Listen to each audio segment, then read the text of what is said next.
Well, good evening to all of you that are joining us here on the Marcia Week Show. What a pleasure it is for me to welcome you again this Wednesday evening, January the 22nd.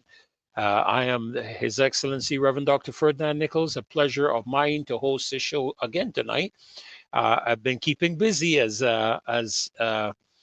Marcia has been away, and it certainly has been an enjoyable time. I've really enjoyed hosting the shows with you and having you join me on the nights, the Monday night, the Wednesday night. Of course, we've had the young people on Friday night. I'm not too sure what's going to happen this coming Friday. And we've had Marcia and Glenn doing a tremendous job on Sunday evenings. And we want to thank them for a tremendous team. You know, I've said so many times before, there is no I in team. There is no I in team. It is all of us working together, and we are happy to be a part of a tremendous team working with Marcia. And it's not about Marcia. It may be the Marcia Week show, but it's about you and I and all of us in the team, the loyal opposition, the Barbadian loyal opposition, sons and daughters all, as Rose would put it. And of course, we've been joined from time to time with our Caribbean guests coming from Trinidad, coming from Guyana. We're trying to make a reach to some persons in the Bahamas. We have to reach out as well. Jamaica, we've had a couple of people, I believe, in the past from Jamaica. And so it's a pleasure of mine to have you back with us again this evening. Permit me to welcome those of you who are currently on. I see some of you have been on since 3:18, waiting for the show to start. So let me welcome you, Junie Rock and Queen Bee, Jacqueline, Aline. Pleasure to have you with us this evening. Again, Loyal Daughter 66. Good night to you. Thank you for your kind words. Thank you so very much. Owen Hines, you're locked on from Philadelphia. Good evening, Owen. A pleasure to have you with us this evening, Noah. I don't know if you're related to the fella from the scripture, but if you are, it means you're really, really packing some years. But great to have you with us again, Owen. Hear me, Owen. Noah. Noah, great to have you. Mac Bolan, good evening to you, sir. Yes, we are looking forward to a great show tonight. We have a number of great guests coming in, and we're looking forward to a great, great show tonight. Mac Bolan. So, you know, you just stay there with us. And of course, share, share, share, share, share. Get it out to your friends, get it out to your family. This is the Barbados Loyal Opposition Show. And we are happy to have you on with us tonight. Marcia, good evening to you as well. I know you're going to keep me on my toes. I still have a few to go before I get to that 200. Diana Husbands, a pleasure to have you joining us. Alfred Benjamin, we always look forward to seeing you from Brooklyn, New York, sir. Thank you for being here again tonight. Joy and Faith, a pleasure to have you on with us as well. Beverly Prescott, good evening to you. And thank you, thank you. Thank you very much. I appreciate your kind words, Marcia. God bless you. I am going to be looking to doing something on my own, not to do with politics or anything, but I did used to do a broadcast on radio called Breakthrough, and I may be starting that on these these settings here that we have. Good night to you, ADG. Mildred Ben, good evening to you as Mel and Michelle. Pleasure to have you joining us tonight. And we're just waiting to cross that 200 barrier before we start this evening with our national anthem. We have a lot of ground to cover.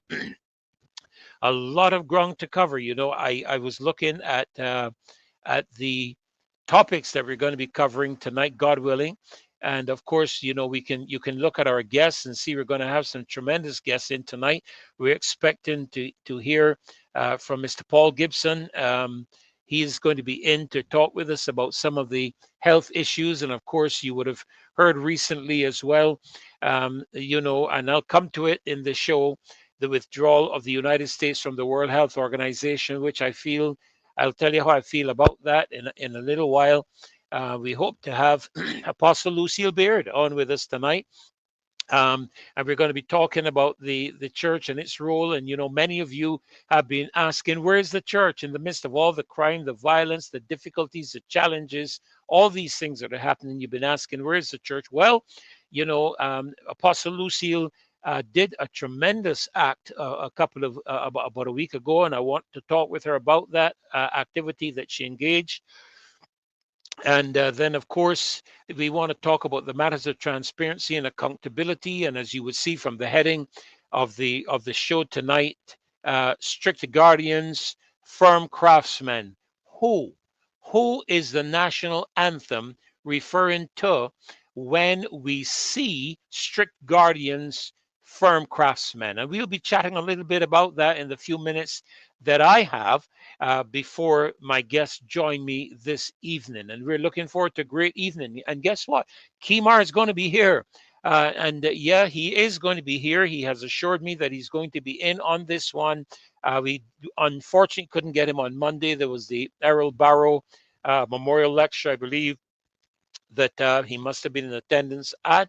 But again, as you would have seen from the flyer that we posted, there are quite a number of things that we're going to be looking at touching on. We have the water issue with the Barbados Water Authority. We have the Trident ID card coming back up again. And I want to remind you of all of these things, you know, because one of the things that we can often get weary of, is the whole aspect of you know, the things that we've been covering and not remembering to go back to them. We're going to be going back to the cybercrime bill. We're not going to let any of them miss your attention. Well, yes, Marcia, 220 are on, and so that means that we need to run the national anthem. So, ladies and gentlemen, without any further delay, I want us to stand together and salute the national anthem of Barbados.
You know, I have to get one of those flags. I have to get one of those flags that Marcia waves around when we come, you know, to the end of the national anthem, and I have to get one of them that I can wave around as well. So, you know, I gotta get one. I gotta get one. Can't let her have that all on her own. Well, ladies and gentlemen, the next step would be our national pledge, and this is very important for us as Barbadians to recite together. So would you join me, please, in the National Pledge of Barbados? I pledge allegiance to my country, Barbados, and to my flag, to uphold and defend their honor, and by my living to do credit to my nation wherever I go. And that is exactly what we are engaging tonight. We are pledging allegiance to our country, Barbados, and to our flag. Over the past couple of days, we were touching on Monday, we touched on the matter to do with property development in the country. We looked at what was going on in Joes River. There's quite a lot of things happening where that is concerned in Cleavers Hill, but mainly the aspect of what seems to be the disposing of Barbadian property for investment and development. And it is concerning to all of us as Barbadians because the national anthem says it so well. We, loyal sons and daughters, all do hereby make it known. These fields and hills beyond recall, listen, are now our very own. We understand the necessity for investment and development. We understand all of that. You're not dealing with stupid people. But at the end of the day, Barbados belongs to Barbadians.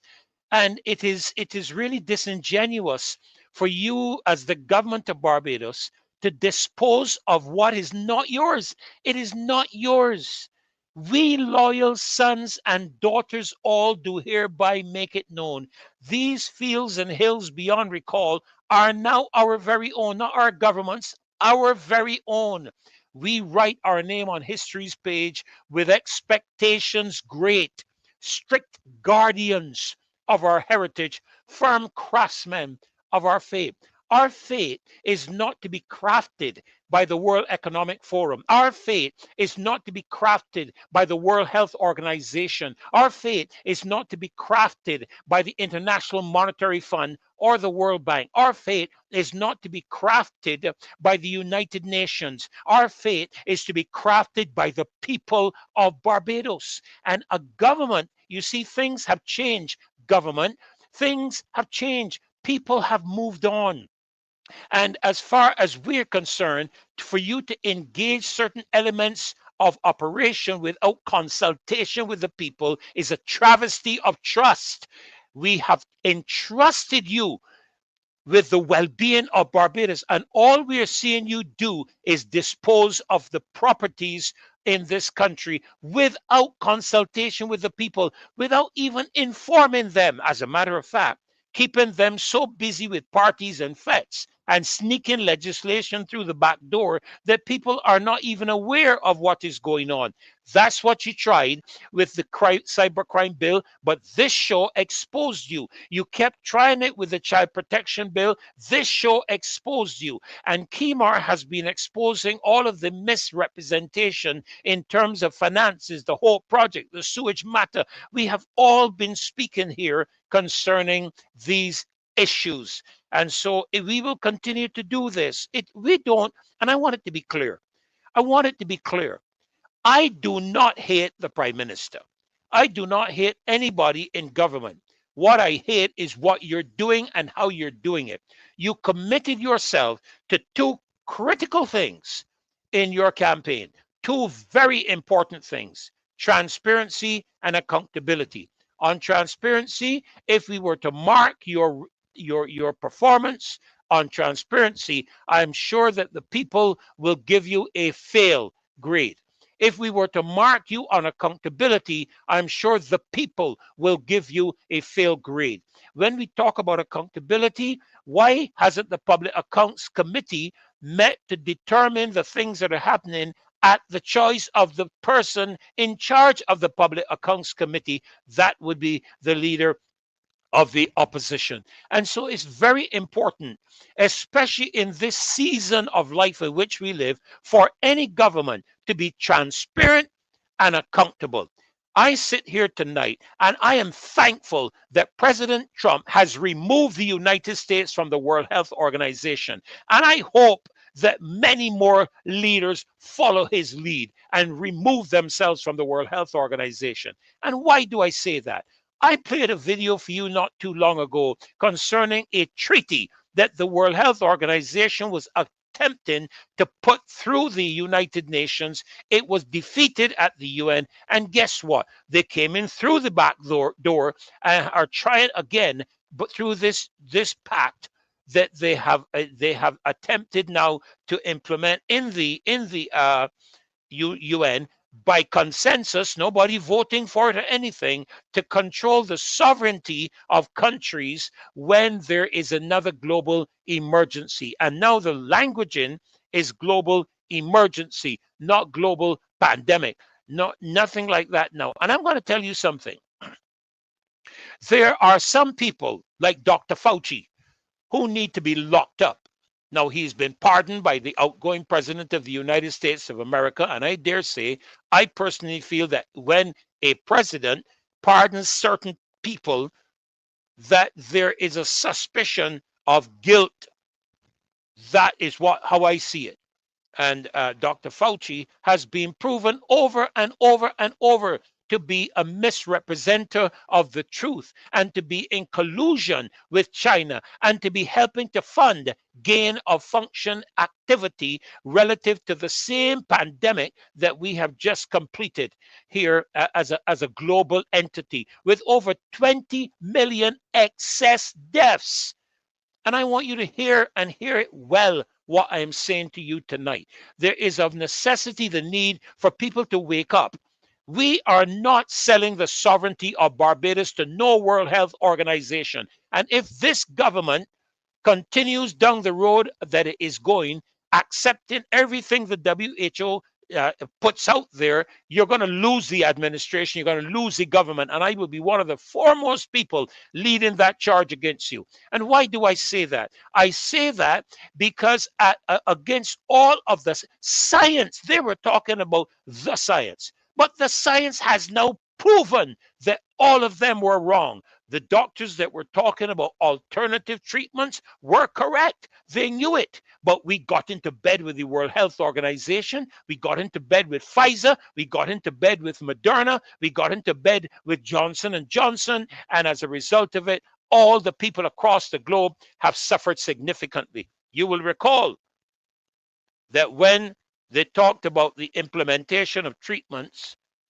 you wouldn't get the disease. We got it. It won't be all that bad. It kills some people. That I'm talking about treatment, I'm not talking about disease, but there's certain things coming out now. And I want to read something to you that has now come from the Florida grand jury convened at Governor Ron DeSantis' request. This is not Governor DeSantis, this is the Florida grand jury. And they have indicated these aspects. Their scope was the question, the broad application of the emergency use authorization for the particular treatments. They talked about the matter of transparency in clinical trials. They talked about the aspect of natural immunity. They talked about early treatment options that were unavailable but were denied. As a matter of fact, people talked about us being conspiracy theorists and that we were misleading people. And I remember a certain prime minister of a certain country in the Caribbean meeting with a certain member of the mainstream media talking about how they would have to try to control misinformation and stuff that is being shared. And it is very important that we do our own research and not depend on anybody to tell us anything about what is going on. And I'm glad to see somebody with the intestinal fortitude take on the WHO and just dismiss them. They are a wicked organization. I make no apologies for saying that. We had that hypocrite down here opening up something in Barbados, a man that was maligned in his own country. A corrupt individual maligned in his own country. Go read the information. Don't worry to tell me anything about me defaming anybody's character. It's out there for the world to read. It's out there. So go let people go and read it. All right. So please. And then we are going to be hearing our own leader in a recent, and we're going to be touching on that tonight, God willing, our own leader, who is now chairman of CARICOM, talking about crime being a public health disease. And you know the reason, and I said it on Monday, the reason this is being promoted as a public health disease is to establish the criteria, put in place the criteria for state of emergencies to be called, in which, again, on the basis of amendments and information that was approved by Parliament, gives the Prime Minister sole power to make decisions in this country. It's a very serious matter, very serious matter. And that is why I have said, when I look at the new Republican Constitution, and we're going to be touching on that in the next week or so, when I look at the Republican Constitution, and I haven't read the entire thing, the draft, I'm going to be continuing to read it, there are certain things that I feel need to be put in place. Number one, fixed election dates. No calling an election when you feel you got everything in hand and you can win it. No, fixed election days. I also believe that there should be some mechanism positioned that gives the people the right to appeal to the president for the calling of an election or the removal of a government if the government, and I might sound to be contradictory, but I'm talking about the people. I'm not talking about the prime minister or the president. I mean the prime minister calling election, no, the people, because it is the people who put you there, and it's the people that have a right to remove you. And I would love to see a mechanism put in place that when the majority of the people are dissatisfied or concerned or bothered with a governmental operation or a leader's operation, to have them removed. These are things, you can't tolerate 5 years of an incompetent government. You cannot tolerate 5 years of incompetent government that is undermining the well-being of the people of this country. And tonight I was going through some of the media assets that we have here on the show. And I came across one that caught my attention. And it caught my attention because I thought it was so relevant to what is happening in Barbados at the moment. And I thought, I think I'm going to share this video with you tonight. It's only 3 minutes and 13 seconds long. But I want to share it with you because some time ago, when there was an election campaign with the former Prime Minister, Mr. David Thompson, in government, and I think Mr. Owenarthur was leader of the opposition at the time, there was this discussion as to whether Barbados is an economy or a society. And, I was thinking to myself, but it has to be both. It has to be both. It can't be one or the other. They are in tandem, hand in glove. And so I wanna play this extract quickly for you tonight, and it probably would be a reminder for you as you listen to it. So let me play this You are the extract government. For you. What are you all doing? Poverty is very high in this country. There are plenty people who are going to sleep hungry in this country every night. And the government wants us to believe that all is all right. Barbadians all are not all right. There are households that when the children come home from school, they have to go to sleep hungry. I heard that on brass tacks. What is this government doing to help eliminate the poverty that is in this country? What y'all are doing? The people of Barbados have elected y'all a second time. 230 love. What are y'all doing? Barbadians, wake up. Wake up, Barbadians. We need help in this country. We need a lot of help in this country. There are many days that children in this country going to bed hungry. But some of us are suffering in silence. And it's time to break that silence. Break that silence. Let the government of Barbados know that they are not doing anything for the poor and the underprivileged in this country. Barbadians, get up. I pray that someone will hear this video and go to help Gemini Benjamin at Belventree Valley, St. Michael's. She needs help for her and her children. Her twins, they're suffering. One is living on a tube down inside. Oh my.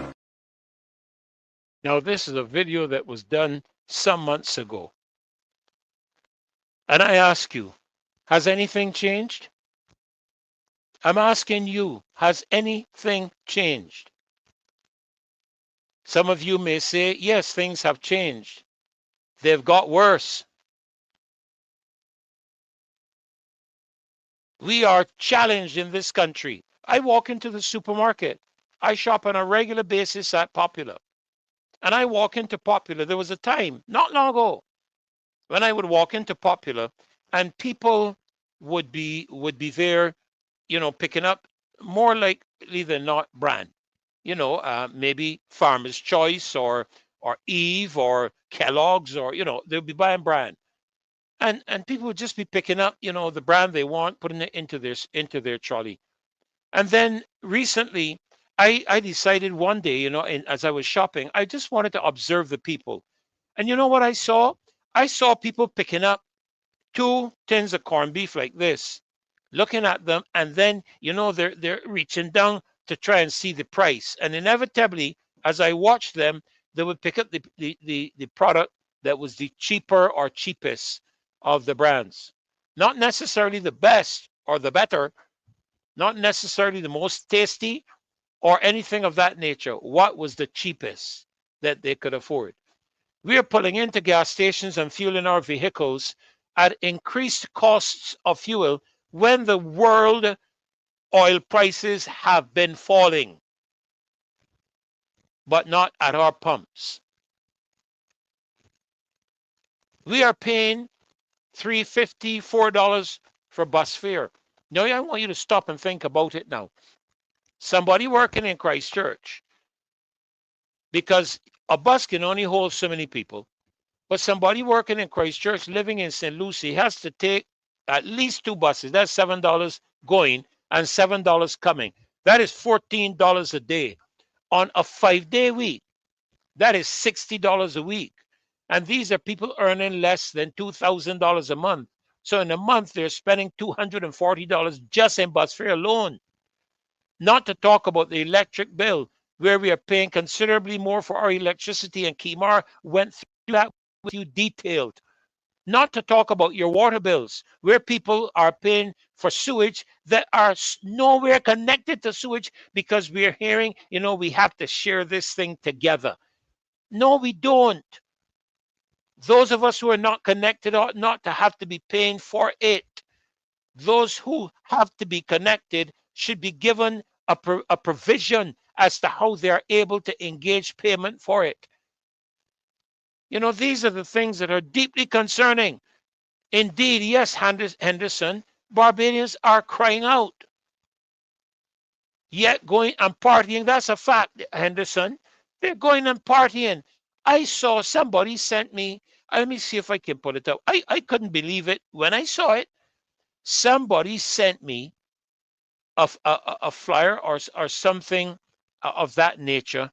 Let me see if I can pull it up here quickly for you, because I can't believe what they sent to me. But they sent me this flyer, and when I saw the flyer, I said to myself, this in Barbados, there's another country somewhere. But I then realized, no, this is Barbados. This is a Caribbean Music Festival 2025. Live performance by Vibes Cartel. Now, there's not a promotional ad, so I'm going to be careful how I do this. But we were looking at ticket costs ranging from $150 for one area to $16,000 for a catered suite. $16,000.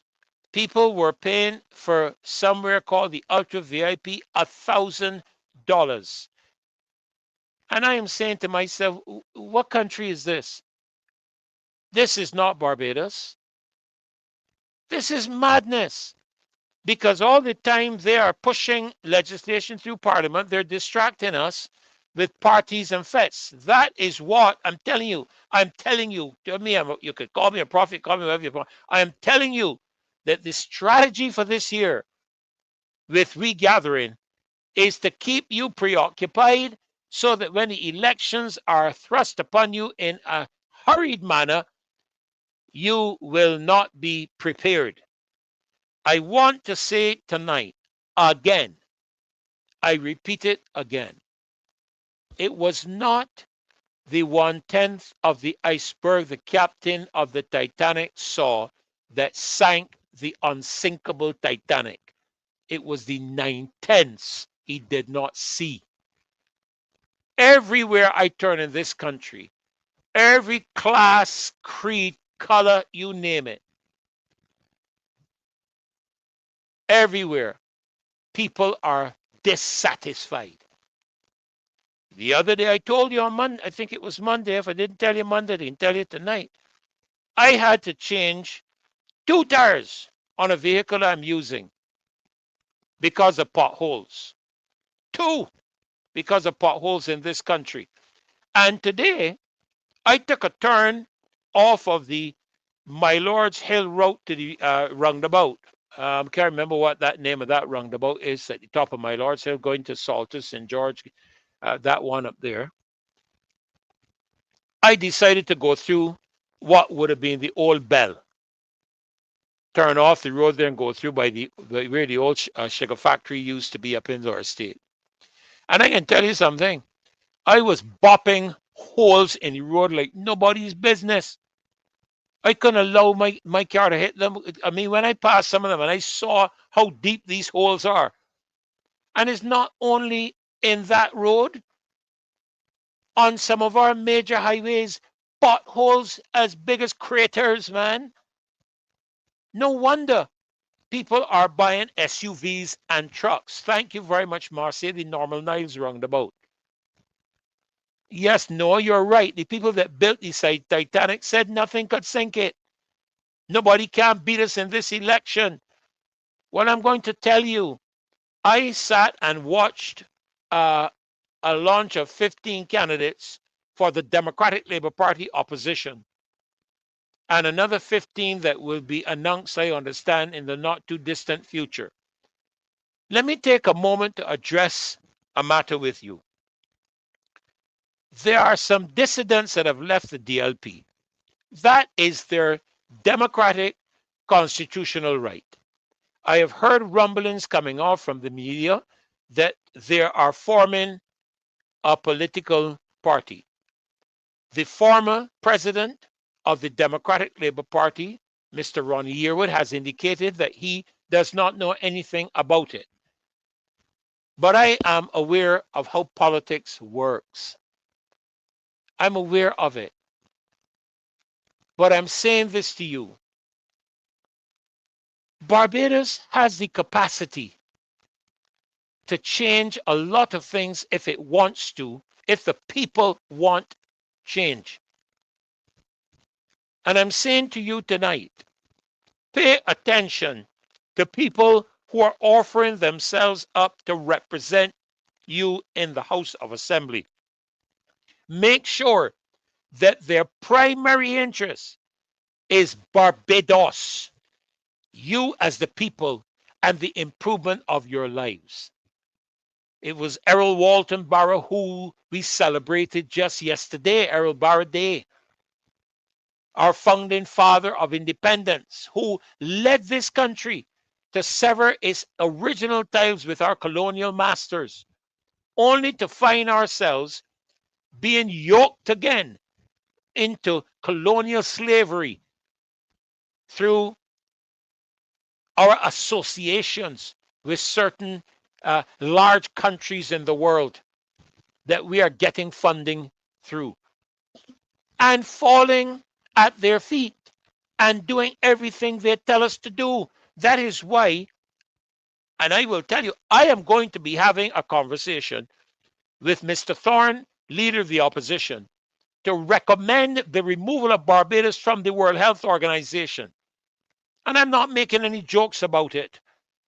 That man, Tedros, go and read up about him where his own country is concerned. And you can take a look. You know, my mother was brilliant at discerning people. And I believe I have received that gift from her. But I can take a look at this man and see there's nothing genuine or honest about him whatsoever. I can tell that. And he is in bed. He is one man that refused to hold the Chinese feet to the fire for what we have just suffered. Another man that fell at the feet of Fauci and did everything the man said. I can tell you something. I didn't take none. And I ain't taking none. Because this body that the good Lord created has a defense mechanism second to none. And it has the capability of defending itself. I don't need to fall as a slave to the whims and fancies of other people around me. Mr. Errol Walton Barrow made this statement. We will be friends of all and satellites of none. And that is what we ought to be. Remember, our national anthem says, we loyal sons and daughters all do hereby make it known. Tonight, January the 22nd, Wednesday, 7:36, we let it known. These fields and hills beyond recall are not the investors' own, are not the World Economic Forum own, are not Mia Mottley own, or the Barbados Labour Party own. They are the people of Barbados own. We loyal sons and daughters all do hereby make it known. These fields and hills beyond recall are now our very own. We write our names on history's page with expectations great, strict guardians of our heritage, firm craftsmen of our faith. But one of those young, vibrant, honest, fair, loyal members of the opposition that were announced, I believe, yesterday, is joining me for a few minutes tonight to talk about an upcoming event that I believe she's going to want to invite all of you to. And this young lady, it's a lady, yes, she traveled with me to Washington, D.C. to meet with the Organization of American States Inter-American Commission on Human Rights. And I sat next to this young lady and I listened to her effectively, passionately present the case for you, the citizens of this country, that combined together the recommendation of the Inter-American Commission on Human Rights was to advise the government to pause what you're doing on the crime bill and get back talking with the people. We haven't forgotten that cybercrime bill because these people in government hold off on things for a long time and then sneak it in thinking that you haven't noticed it. But we are alert and aware of what is going on. And there is the young lady with the smile that I've grown familiar with as we have traveled in that meeting at the Inter-American Commission on Human Rights. Good evening, Shaquan Hunt. For those of you who are meeting her tonight, I believe, and you know, Shaquani, I have my notes. I was writing my notes, and Miss Shaquani Hunt is the candidate for the Democratic Labour Party for St. Michael West. Yes, and I am. She is a capable young lady. Now, let me also say quickly here, we have issued an open invitation for anybody from the government to come on this show. So don't talk foolishness to me, anybody, about this being a Democratic Labour Party or opposition party show. This show is open for anybody who has a willingness to come and who have an interest in the citizens of Barbados. And Shaquani, I must tell you the truth, from the rumblings that I am hearing, it will Uh-huh. not surprise me if we see some members of the BLP on this show in the not too distant future. But welcome, Shaquani. Good to have you on the show for a few minutes tonight. Thank you very much for inviting me. And it's definitely very different being on the side, not hosting. I feel like I'm in the hot seat. Oh goodness, yes, yes. Well, I'm sure I've watched a couple of the shows with you. You've done a great job, together with your other colleague, hosting the Friday Yeah, night and listening to you all as young people because you are our future. definitely. We have so in a way paved the way, and the rest is up to you guys. And regrettably, I am concerned that Mm. what we're leaving you to have to cope with is quite a task. It is quite a task. But what I will say is that before you guys go, I am hoping that you guys will be able to assist us navigating how we plan to get out of all of this mess. What I will say from the announcement yesterday, I have so many young people around my age, younger and a little bit older, reaching out to me, congratulating me, telling me that they know that I will do well and I will represent our generation well, extremely well, because they feel like they don't have a voice, they don't have a say. Even in the community, walking around in the constituency, we recognize that a lot of young people are being disadvantaged by a lot of things that are going on in this current administration. And while I'm here, I'm going to be inviting all of you, all 541 of you, to come out on Sunday the 26th and experience the youth of the party. The Young Democrats are hosting the first public meeting for the year. It is going to be at Taylor's Gap, St. Michael by Hainsbury School. So it wouldn't only be me, you will get to hear a lot of other young voices, but some of the other candidates that were announced recently as well. And we want you to know this is the start and not the end. We plan to continue keeping it honest with the people of Barbados and consistent. And if at any turn you find that we are missing the beat, please tell us. As Dr. Ferdinand would say, please take notes.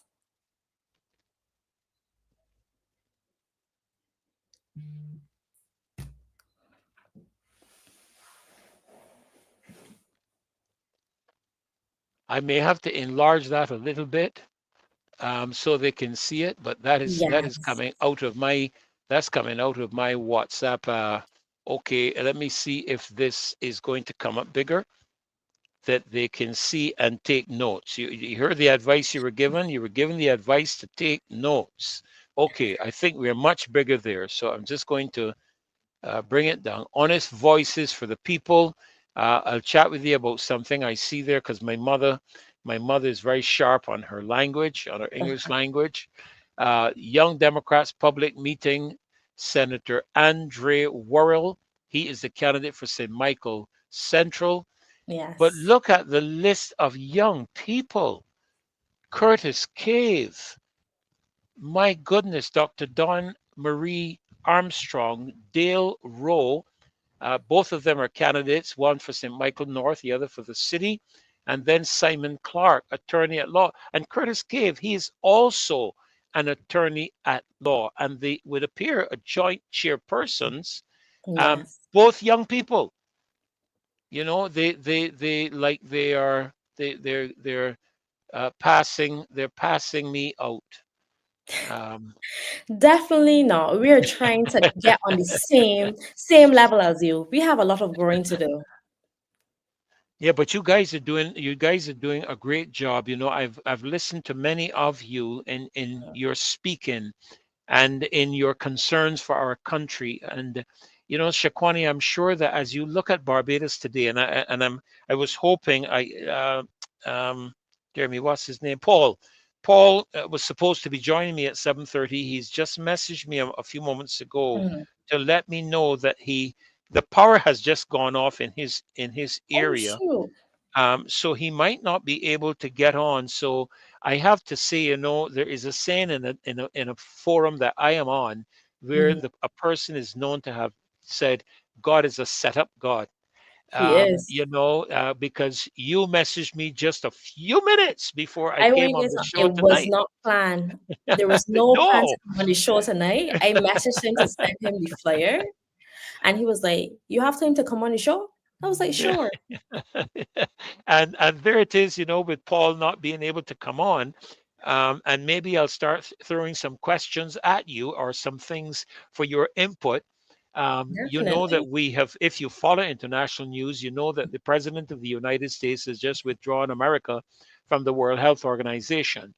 And we have recently had, from what I'm told, an uptick in respiratory situations at the QEH. We've also been informed of a new virus Mm-hmm. in China. It has been given a name. I can't pronounce the name. The name is too big for me as a layman to call. I guess the doctors and pharmacists would call it quite easily.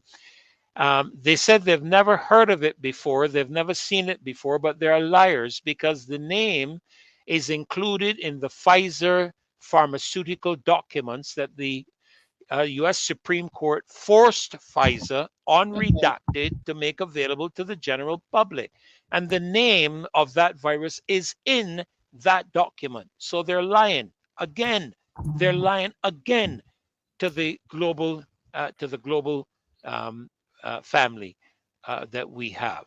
So I wanted to get a bit of input from you. I know it may not necessarily be your shadow aspect, but if you're going to be involved in politics, my dear, you're going to have to be able to cover almost any subject and anything there is. So I give do us your thoughts. I do agree that you would need to be able to cover almost anything. I am not aware of the new virus, mainly because every time we blink, there's a new virus that we're supposed to be aware of, that we're not supposed to be prepared for. But one thing I can tell you about COVID, we could never prepare enough for anything. And in that, most people are currently trying to live in the moment Mhm. while still watching what is going on. But I know that you took me overseas, but I want to bring you back to Barbados because very, very recently, I had a person from my constituency who was ill and had to go to the hospital. And in these times in going to the hospital, how tiring that process is when you go through accident and emergency. Oh, It yes. doesn't Oh, matter if yes. you go in an ambulance, it doesn't matter if you have a letter from your doctor.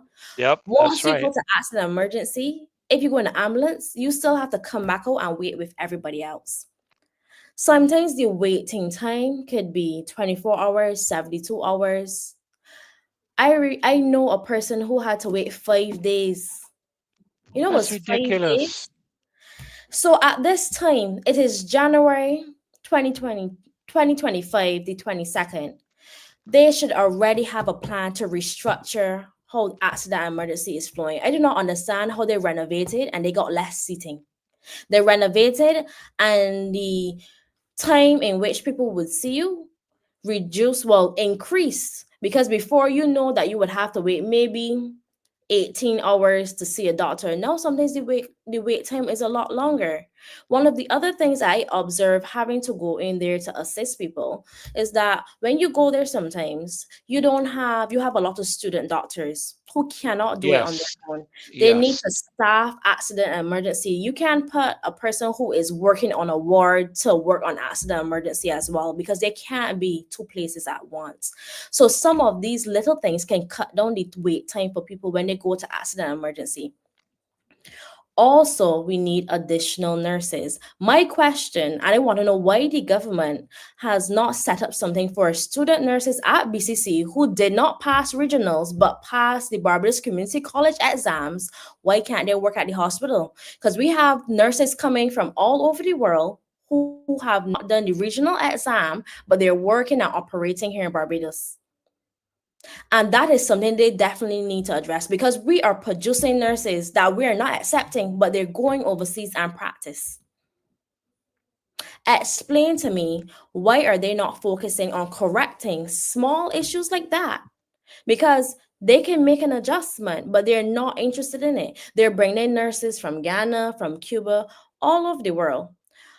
I have no issue with assisting other countries, giving other countries opportunity, but we have to consider that home drums beat first every single time. We have to prioritize our people. We have an issue about brain drain, but we are not doing anything to keep our Barbadians here. We have so in my constituency, I have so many children between the ages of 14, 15, and 16 who are not at school. And when I started to inquire about why no one is looking for these students being at home, I was told that some of these schools weren't reporting them, weren't reporting that they were missing from school because some of these students were considered as troubled. Some of these students were sent home for small issues like school shoes or uniform not appropriate for school. But when they were sent home, they never brought them back. They suggested that those students were, I guess, what you would call trouble students.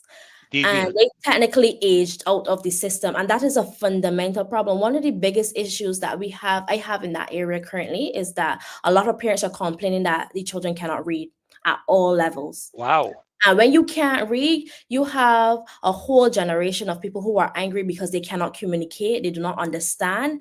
And think about just think about if you couldn't understand what I was saying, or you couldn't understand what your colleague was saying, or you could not read a form. Something as simple as filling out a form at the doctor's office or filling out a form. Suppose you want something, you need to put in your information. You got angry and shout at the person because you don't know how to do it, but you don't know how to explain that you can't do it. So even though we're talking about schools of excellence and the implement and the kind of stuff that they want to implement, I don't think that they're looking at the root of the problem. No child in 2025 should be sent home for school shoes. I think once the child is present and willing, you need to accept the child. It is ridiculous at this time that we are still sending home children for school shoes and uniforms. I Well, remember when I was at school. Wait, yes, you could go ahead. You yeah, have something sorry. to add? No, I was just about to say, because our time is going so quickly, and I'm going to Yes. have a number of you on at the same time, because one of the things I find that the loyal opposition enjoys is our discussion, and not just our presentations. The presentations are important, but the Mm-hmm. discussion aspects and to hear things from different points of view. In just a couple of minutes, Apostle Lucille Beard from Mount Zion Missions in Rockdundo, St. James, I think it is, will be joining us to approach things from the church perspective. I think they're celebrating an anniversary, and they have just done a remarkable thing that I wanted to have her share. Mm-hmm. They went on a public bus ride as a part of their anniversary celebration, Shakwani, and she'll tell you from where to where they paid the bus fare for every person on the bus. And I thought, I mean, you're talking about a person. Paul has also joined. Pull Paul in right away because I believe his Mm-hmm. current must have come back on. Paul, welcome. Good to have Hi, you good with us. evening. We're writing. We're writing good. There's one of your colleagues in the top corner there. Hi, Wonderful young lady that joins me. Kwani. Oh. Hi, Great job at Paul. the She, El Barro presentation. You did Thank well. you. Yes. yeah, I couldn't get to that, and I Mm. apologize for that. I wanted to get the Sunday morning service as well, but I was The incapacitated opposition in day both was places. amazing. That presentation was awesome. Yes. Yes. But I watched it. I watched Yeah. as much of it as I can because I'm trying to keep in touch with what's happening. Yes. And Apostle Beard, she did this act, and of Mhm. course, she has been associated with the prison itself for quite Yeah. some time. Hmm. And we have, following up you guys, we have two guests from Brooklyn, I think, that are going to be coming on to share some solutions. So I'm going to pull up right away as well. Apostle Lucille Beard, let me make sure you're in on this show. I'm looking for you to come up. You're taking a couple minutes to come up there. I can see There you are. There you are. Good evening, Apostle. Are you Miss hearing us Please. okay? Oh, good to I have am you on hearing you. tonight. I'm hearing you. I hope that you're hearing me. Good evening, everybody. Good Very evening, blessed New Year Apostle, to all of you. May and to you all as of your well. New Year dreams and wishes and praise come to pass. Yes, well, Lucille, I have to say that we are in good company with these two young people, especially the young lady. Yes. We are feeling extra young this tonight. And of course you're looking Okay. as young or younger than Shaquani. You see how this lady's looking? I tell you, boy, Lucy, listen, Oh, good to have you you join us know how to tonight. flatter a person when they're tired. I am so tired. You know how to flatter some person when they're I, tired. I'm let me vulnerable. let me tell you something. I could look at all three of you here, and I can tell you all of us are bone tired. Trust me. But But Freddie, I wanted to uh-huh. say that I really wanted to compliment Lucille Baird and her team for their celebration this anniversary. Yes, I find myself Is in it her me that church every once in a while, and I've had the beautiful experience of the presence of God there, and I just want to celebrate all that she's doing in her community in St. Peter and across the country and across the world, because you may not know that she's an international a minister, not just a local minister. So she plants seeds right across the globe in very very high places and low places together. So thank you wonderful. for all you're doing. We appreciate what you're doing on the earth. Thank you so much, Brother Paul. Thank Thank you you. very much. Appreciate that. I Well, remain I, I humble s- and grateful. I saw the media carried a report, Lucille, and I see your colleague is signing in as well. So as soon as I see her camera come up and her picture come on, I'll pull her in as well. Let me Yes, welcome her please. right now. We are having a pack session tonight. Good Gail, night. welcome to the show tonight. Good to have Good you night, on with us doctor. tonight. Good night. God bless Wonderful. everyone. Good night. Good Lovely. We night. have a real mixed team up here tonight. Praise Shakwani, God. the young lady that you're seeing there, she is the candidate for the DLP for St. Michael West. Yes. And just before the Congratulations. show, Yes. uh, Thank you. yes, just before the show, Paul, as I was waiting for you to come in, you messaged me that you had lost your current.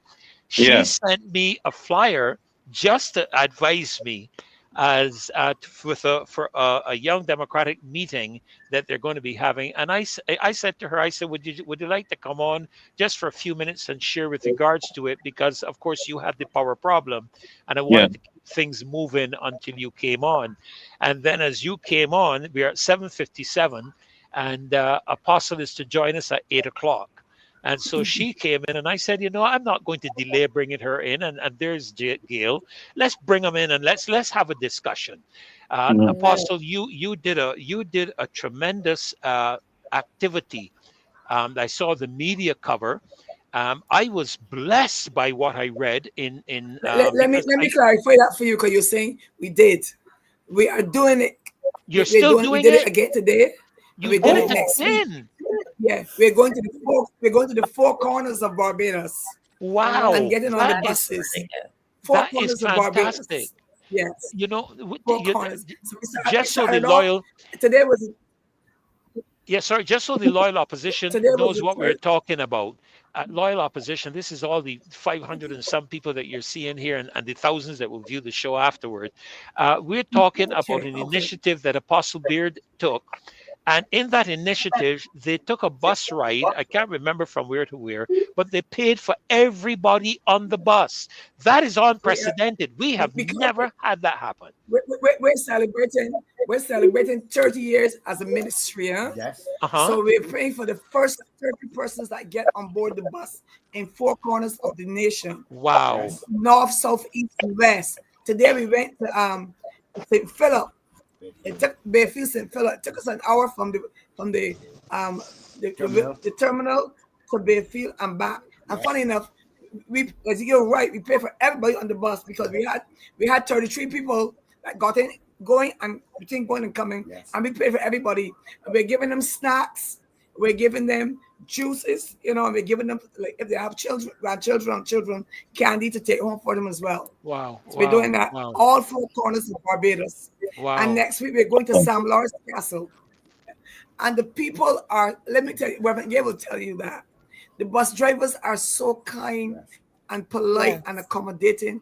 They're so excited. And we're also giving the bus drivers, at the end of every drive, we're giving the bus drivers a gift of a massive fruit basket and saying thanks to them for their service. Paul, we better get a bus, boy. I think so. I think you're right, Bertie. But you know,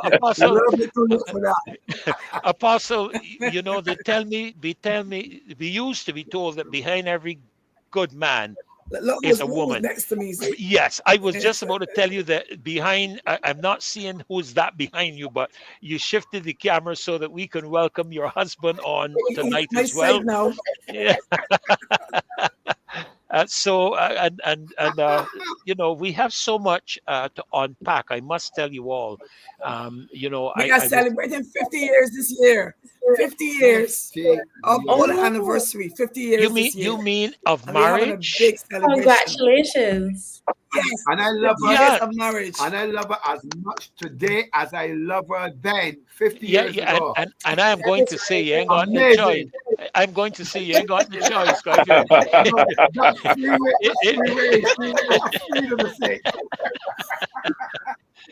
Well, you see, there's a lot, folk, that is happening in our country. I don't always like to dwell on the negative things, but it would appear that the negative things are so prolific that it's difficult to navigate through our situations in the country without addressing them. We have issues, as you all are very familiar with the matter of crime and violence and gang activity in the country. Paul, as you would know, and I mentioned to Shakwani, we have issues of increased respiratory illnesses and so on that we're being told there's an increase in those matters at the QEH. We're also being advised of a new virus that is coming out of China that is threatening to go global again. You know, there is so much that we have to deal with. And one of the things, Paul, Shakwani, that we have been seeing sometimes even mentioned here on our chat is, where's the church? You know, what is the church doing? And it was just seemed rather interesting that as those questions are coming up, Apostle, you and your team appear in the media in very practical activity, not just spiritualizing your message, but where we are seeing you actually getting out and doing things. What precipitated that type of activity? I mean, apart from your anniversary. First of all, yes, okay. We are a community church. You will know that. And we are very much in the community. Reverend Gail is located. She is assigned to Eden Lodge. We have a ministry in Gall Hill. We went in Gall Hill years ago. I don't know if you were born yet, Ferdinand, but we went in Gall Hill when they had all of the gun violence and so on. All the gun violence. And we were able to bring that to a halt, right? We're also doing Deacon's Farm. Wait. Hold on. Did you say that you were operating in an area with a lot of gun violence? You were able to bring that to a halt? Yes. Can you share? Would you mind sticking a pin there and just sharing with us what are some of the things, some of the initiatives that you engaged that brought that type of a response and result? I'll tell you how it happened at first. I was in fasting. And praying for my country. I was seeing all of the crime and the violence and so on. So I went into a week of fasting. It wasn't just only in Gall Hill, but Gall Hill seemed to be the worst at that time. And it was Gall Hill, Parish Land, and those communities, and Silver Hill and so on. And as I fasted, the Lord told me, to take out the map of Barbados, and He will indicate to me where He wants to send me. And the first place that I went, He said, the first place where your tears fall as you cry over the nation, I'm going to send you. And I looked at the map and I realized that my tears had fallen over Gall Hill. And I asked the Lord, are you sure you want me to go into Gall Hill? And He said, yes, you're going into Gall Hill. And I'm a very enthusiastic, passionate pastor when I go before the people. But the Sunday that I was going before the people, to tell them that God will send us into Gall Hill, a place where the guys carried 2 guns on their hip. I'm not afraid to use that. I mean, these guys were not mucking about. I went before them with the passion, but when I got to the Gall Hill, I lowered my voice and I spoke as soft as I could, and I told them, the Lord is sending us into Gall Hill. And the response was overwhelming. They said, if God is sending you, we're going. We're going. And so it wasn't something that I went to do on my own. I was sent by the Lord. And I recognize that if God sends you someplace, my brother, as you know, as a minister, he will make the provision. He will anoint you and he will empower you to go. And so he told me to go and hold a crusade. But he said, before you go and hold a crusade, go in and see the guys one-on-one. Meet them and talk with them one-on-one. Now remember, at that time, you had to pay a toll to drive through Gall Hill. To drive from the bottom, like to drive through from Oystens through Gall Hill, up by Water and so on. You had to pay a toll. The minibuses had to pay a toll to drive through. And cars and so on had to pay a toll. And they would smash the cars, windows and so on. So I'm going into a place where it is volatile and violent and, it's a threat. So I drove up, I took Pastor Sonia with me. I drove up my car and I parked right where they were all sitting. And I got out of the car and I said, hello, good morning. It was about 11 o'clock, 12 o'clock. I said, I'm Pastor Lucille BAIRD. The Lord has sent me up here in Gall Hill, And I said, they said, saying you're here, but people are afraid to come here. So why are you not afraid? I said, I shouldn't be afraid of you. You should be afraid of me. Because what I have on me is more powerful than what you got in your pocket. I said, I understand you all are here smashing people's cars and all kinds of stuff. But you see my car there? Don't any of you go near my car. Because if you take one step towards my car, I'm going to drop you on the ground. And you'll stay there until they tell you get up. Not a man move. And believe me, Pastor Ferdinand, I meant that. We don't talk power. We walk in the power of God. You either have the power of God. Peter and John, under the anointing of God, did great miracles. The apostles did. That same God, that same power that came on them on the day of Pentecost is on us. And I believe the same miracle, signs, and wonders that were displayed back then must be displayed on us now, because God is saying to us, these are the last days, and we're reaping the last harvest. Yes. And so we must reap it under the unction of the Holy Spirit and the empowerment of the Holy Spirit. So we're not afraid to go into those places. I felt the guys' pockets. I got up to the car, walked up to them, felt their pockets, and they had a gun in the right pocket and a gun in the left pocket. They were not mucking about with that. And then I said to them, now, show me who is a carpenter. And they raised their hand. I said, you are going to build the stage. Show me who's the electrician. You're going to wonder why. So I delegated who's going to do what, so we can have the crusade. So they felt a part of what I was doing. I wasn't coming to really tell them. I was coming to engage them and get them involved in what I was going to be doing in the neighborhood. And I told them I'm coming back tomorrow with 200 flyers, announcing the crusade. And those same minibuses that y'all custom stopping, they will stop the minibus men and rob them of the day's takings. I said, the minibuses that you stop, you're going to stop the minibuses and you're going to shield all of those flyers. We went back and I gave them 200 flyers. Within less than half an hour, they were all shared out.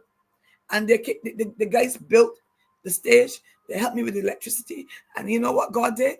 The night of the crusade, the whole group gave their lives to the Lord.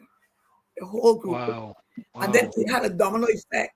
It had a domino effect in Parishland and all of those neighborhoods. And the police at Oyston said, Reverend BAIRD, we could give you our salaries because we ain't got no work now down here. And they used to go through Gall Hill in jeeps with bulletproof vests. And then what we did also, we went to Berger Paints and some other paint companies, asking for paint, because they used to have a lot of graffiti in all of the houses and stuff. The children could not come out after 6 o'clock. The park was shut down. Everything was on the siege. Let me tell you, we painted over those houses and we painted the benches and we brought back life to Gall Hill. So I believe in going into the place, not just talking from the platform. and preaching from the platform and talking about all violence and crime and stuff like that. I believe in getting down. That's what Jesus would have done if he was here. He would go where the crime is, where the problem is, and he, with his anointing, would have solved the problems. So I believe that we are still expected to do that as a church. And then you would say that was something like 25 years ago. But in 2018, 2019, when they had the problem down in Chapman Lane, when the defense force had to go in and work alongside the police, the Lord told me go down in Chapman Lane. And I'm saying, Lord, this is dangerous. So I drove up, I went to the police outpost and I spoke with them. I told them the Lord has sent me down here to work with the guys to try to see, an end come to this crime. And the guy said, I remember you from Gall Hill, but this is not Gall Hill. This is worse than Gall Hill. So this is something you don't play with, Reverend Baird. You don't go into to this neighborhood without us. So my husband and a whole group of them, the police took them all through the neighborhoods and introduced them to the people and so on. And then I went in, my husband and I, we drove in and sat on the blocks with the guys. And then we held a crusade. And then we had an all day session with food for everybody. And we normally, as you would remember, we bring books and we call out the pastors on the radio and tell them to come and get books. We took books down there and make sure that every household had all kinds of, they came out and chose what kind of books they wanted. They came out and took the food and took home to their family members. We did it for a couple of days. And the people realized that we're not just coming to preach to them about Jesus, but we were showing them the love of Jesus. Even though it was rough, because sometimes you hear people say, you can't give me a motorcycle, you can't give me this or money. But I believe we give them what they need, not what they want. And that's very important. And also we took those young men during the summer. My son, he is a pastor, and he was assigned down there to work with the guys in Chapman Lane. And he kind of became like one of them. They loved him absolutely. And he would go and take his van and bring him to church on a Sunday morning. But during the vacation, those young men, we took them down. We have a small farm at our church, chickens and sheep and food stuff, so on. Grown provisions. We taught them how to plant food, how to raise the chickens, how to look after the sheep and so on, and give them a stipend, so that we were able to keep them out of crime. And subsequently, you don't hear that kind of killing, the kind of killings that you were hearing back then down there. And I stay in contact. I stay in contact with what I call my soldiers on the ground. I do. And I say to them, if you ever feel that you're going to go there and do something crazy, call me. And I tell you, they do. They will constantly, Reverend, this is happening, and will share with me. And I will do whatever I can. I'll talk to them. And then my husband will take the phone, and he'll talk as well. So we keep in contact. You have to let them know that they're loved. When I'm passing through town, I'll turn off, go sit and hang with them.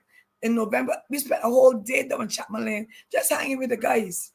They want to feel love and important. A lot of them, and that's why the block is offering them so much, because they're not getting it other places, but the block will offer them that camaraderie and that friendly, response and so on. It's good to hear. It's good to hear, Shaquani Paul. It's good to hear. I will say spiritual leaders who persons would naturally expect to focus primarily on the spirituality of persons. What we're hearing here, Shaquani Paul, is that spirituality becoming a reality where they are meeting the needs of the people, not just in their spirit, because of course that's where a man's success, development, and everything begins, inculcated within him. But they're helping to touch them. I want to hear from you guys, because of course you, Shaquani, you're a young person. You're representing St. Michael West. That is a fairly active area as well. So let's hear from you two guys.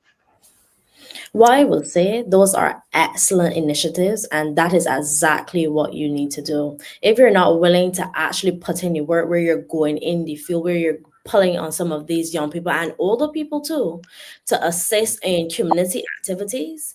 And when I am out there, I always tell the people in the community, I am working with you, not for you. You are not working for me. I'm working with you. There's a project that we can create together. So when we're tackling the issue of children not being able to read, I talk to the parents who identify that this is one of the major issues in the community. Okay, we're going to create a community and we're going to start our reading program together. Let's see who other parents we can get on board, and then we will start to invite the children on Saturday mornings. So initiatives like that is what you have to start implementing in different areas and pull the people on the block. They are willing to help.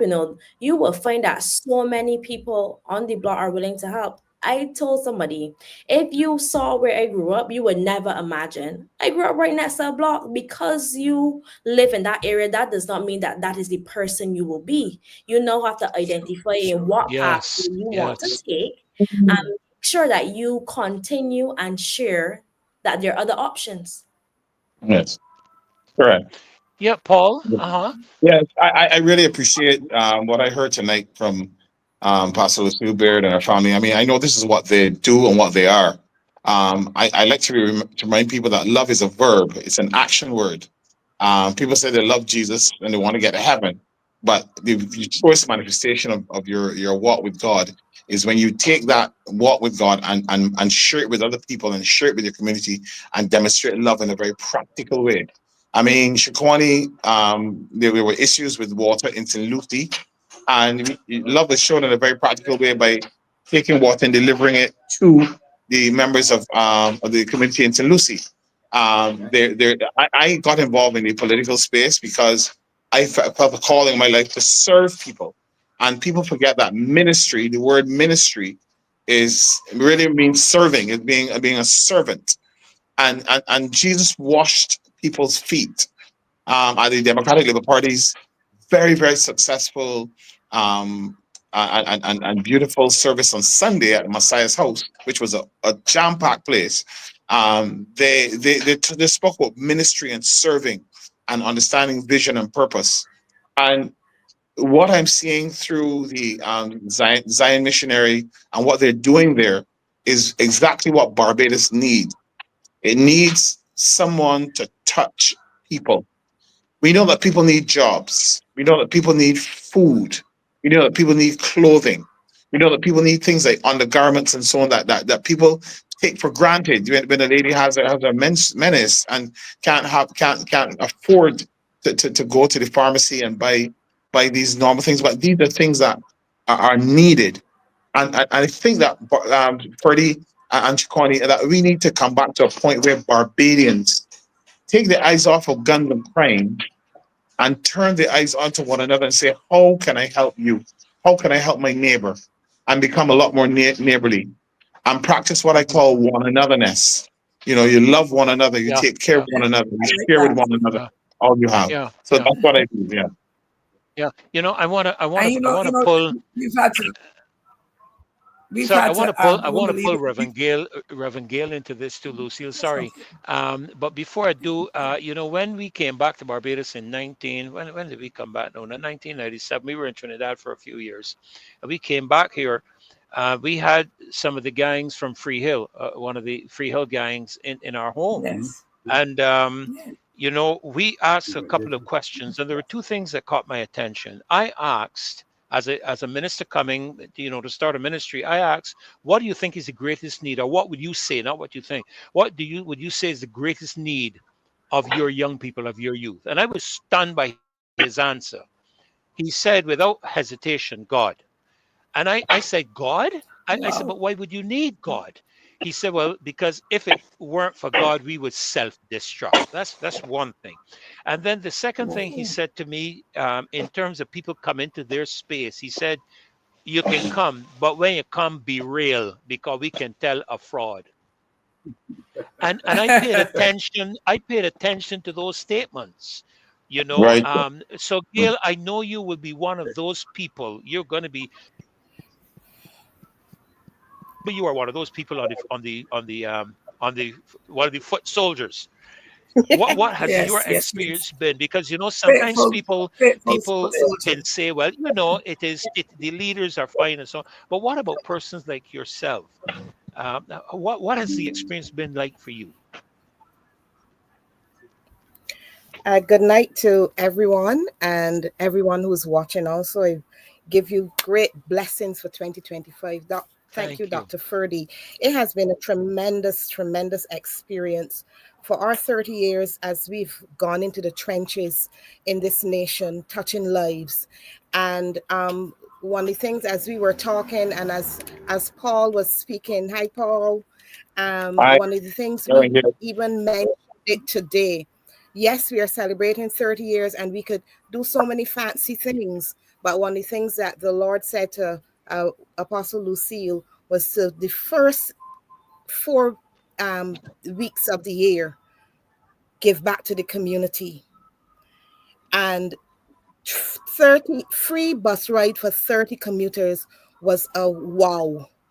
This is our third. And one of the things that Paul said that really took home to me was that we need to give back, but also we need to show love to each other.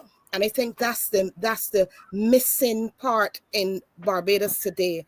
Being our brother's keeper, being our neighbor. And it's only today that we were, and yes, we enjoy the scenery, but it's not just that we are just giving them the tokens, but we're also sharing with them snacks and juices for anyone, even the seniors that don't have to pay, that have their cards. We are sharing to anybody in the bus as they come on. We are sharing the snacks and also a brief brochure of who we are. And we are sitting there, the pastors and a few missionaries, we sit with them and we have dialogue. And it's such a wonderful experience that you are able to, and it's not just you're coming there to say, are you saved? Do you want to give your heart? It's like you're saying, how is your day? What do you see 2025 like? What would you like for your country? How is things going in your life? And just today, what really is touching my heart is just today, I sat with a young lady who just lost her children's father over the weekend, just a few days ago. And I was able to sit with her, chat with her. She poured out her heart to me. And I was able at the end to give her encouraging words and then pray with her before she left. And for me, that was, if we can just do that for 30 people, 120 people at the end. Yes, my math is correct. And we touch neighbors. We touch the person that's sitting with us. And then they say, let me pay it forward to the next person inside of me. Let me give them something, not be a bus fare, but let me give my neighbor salt or sugar, just like how we grew up doing. When it spread, when it go further, and that's what we are intending. And also for February, I'm very excited, Dr. Ferdy. In February, we are going to go back to every single community that we've ever ministered in.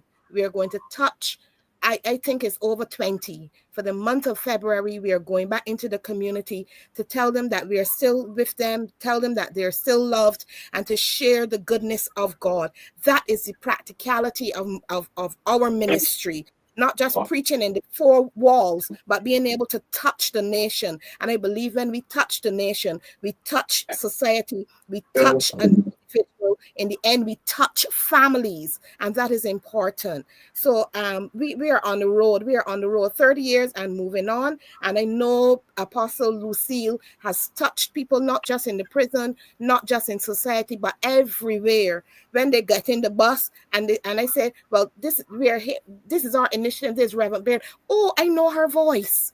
Oh, I know her. I know of her, because she has been out there as a vanguard in society. Despite whatever the negatives are, at the end of the day, her love for people has shown us as a ministry how to love our fellow man. And that's what we intend to do and continue to do in the community.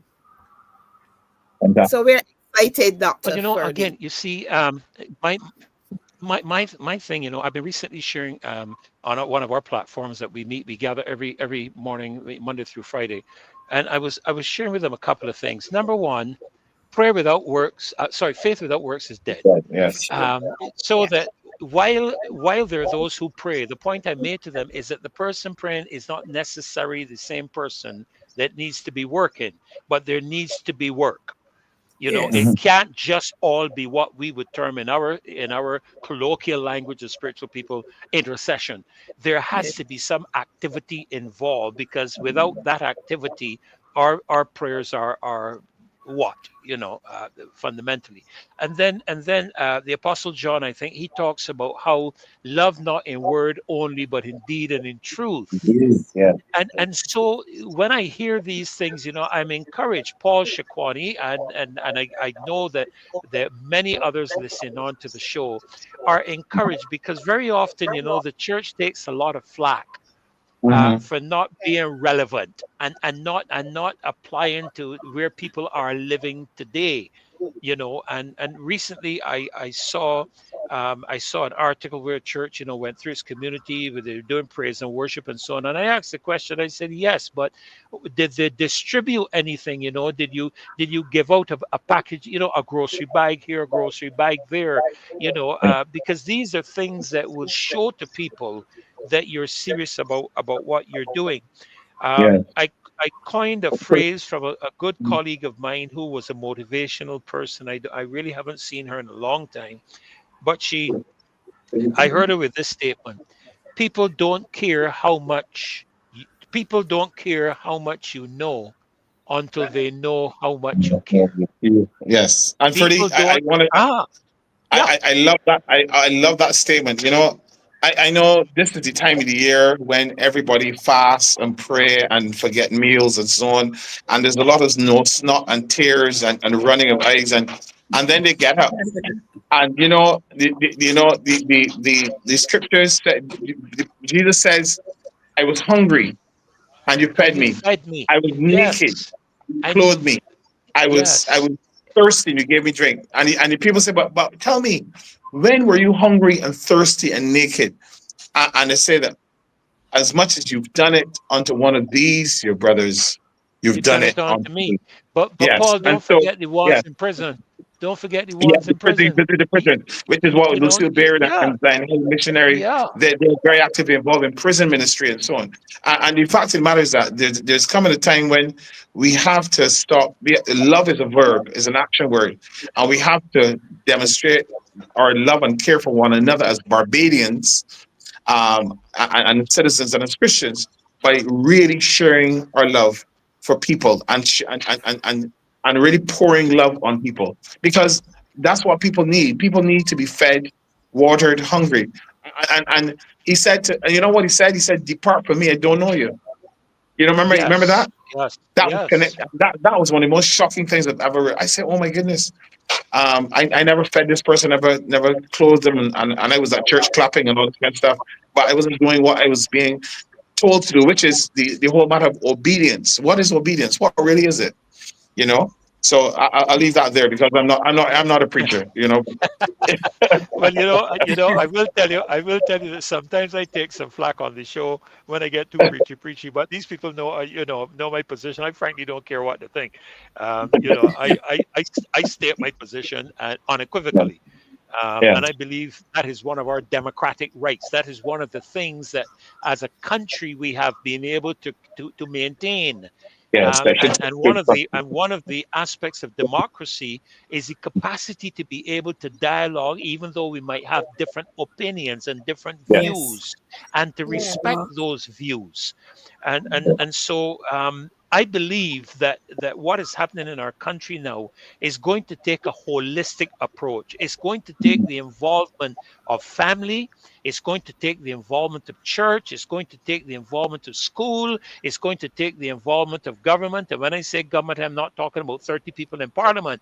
I am talking about the agencies on the ground who have the responsibility of ministering through their different perspectives to the people of the country. The Ministry of Agriculture, the Ministry of Health. We're having major issues, as you know, Paul, at the QEH. And with Shakwani and myself, we were a moment ago talking about that. We have the Barbados Water Authority has just issued a notification to the country of a dye being placed in the water for whatever reason. I'm still trying to rationalize that. But has anybody stopped, Paul, to think that there's some people in the country who are allergic to dyes? It could actually kill them. True. you know, and then you have the distrust over the past several years as a result of the pandemic, where you have the WHO, and that's another subject for another time. The WHO, one of the discussions had to do with if people did not take the treatment. And Lucille and Hubby there on your side, and Gail, we have to be careful with the use of certain words on the program because they've already taken down Marcy's program because we used a couple of words. So that's why you hear me make the statements in the manner that I make them. Yes, But please. the treatment, they were saying that if people did not take the jab, that one of the ways of considering the distribution of it was through the water system. And so you have a concern, Ray. Has the chief medical officer of Barbados authorized this? Has he okayed this? Has he been dialogued with about it?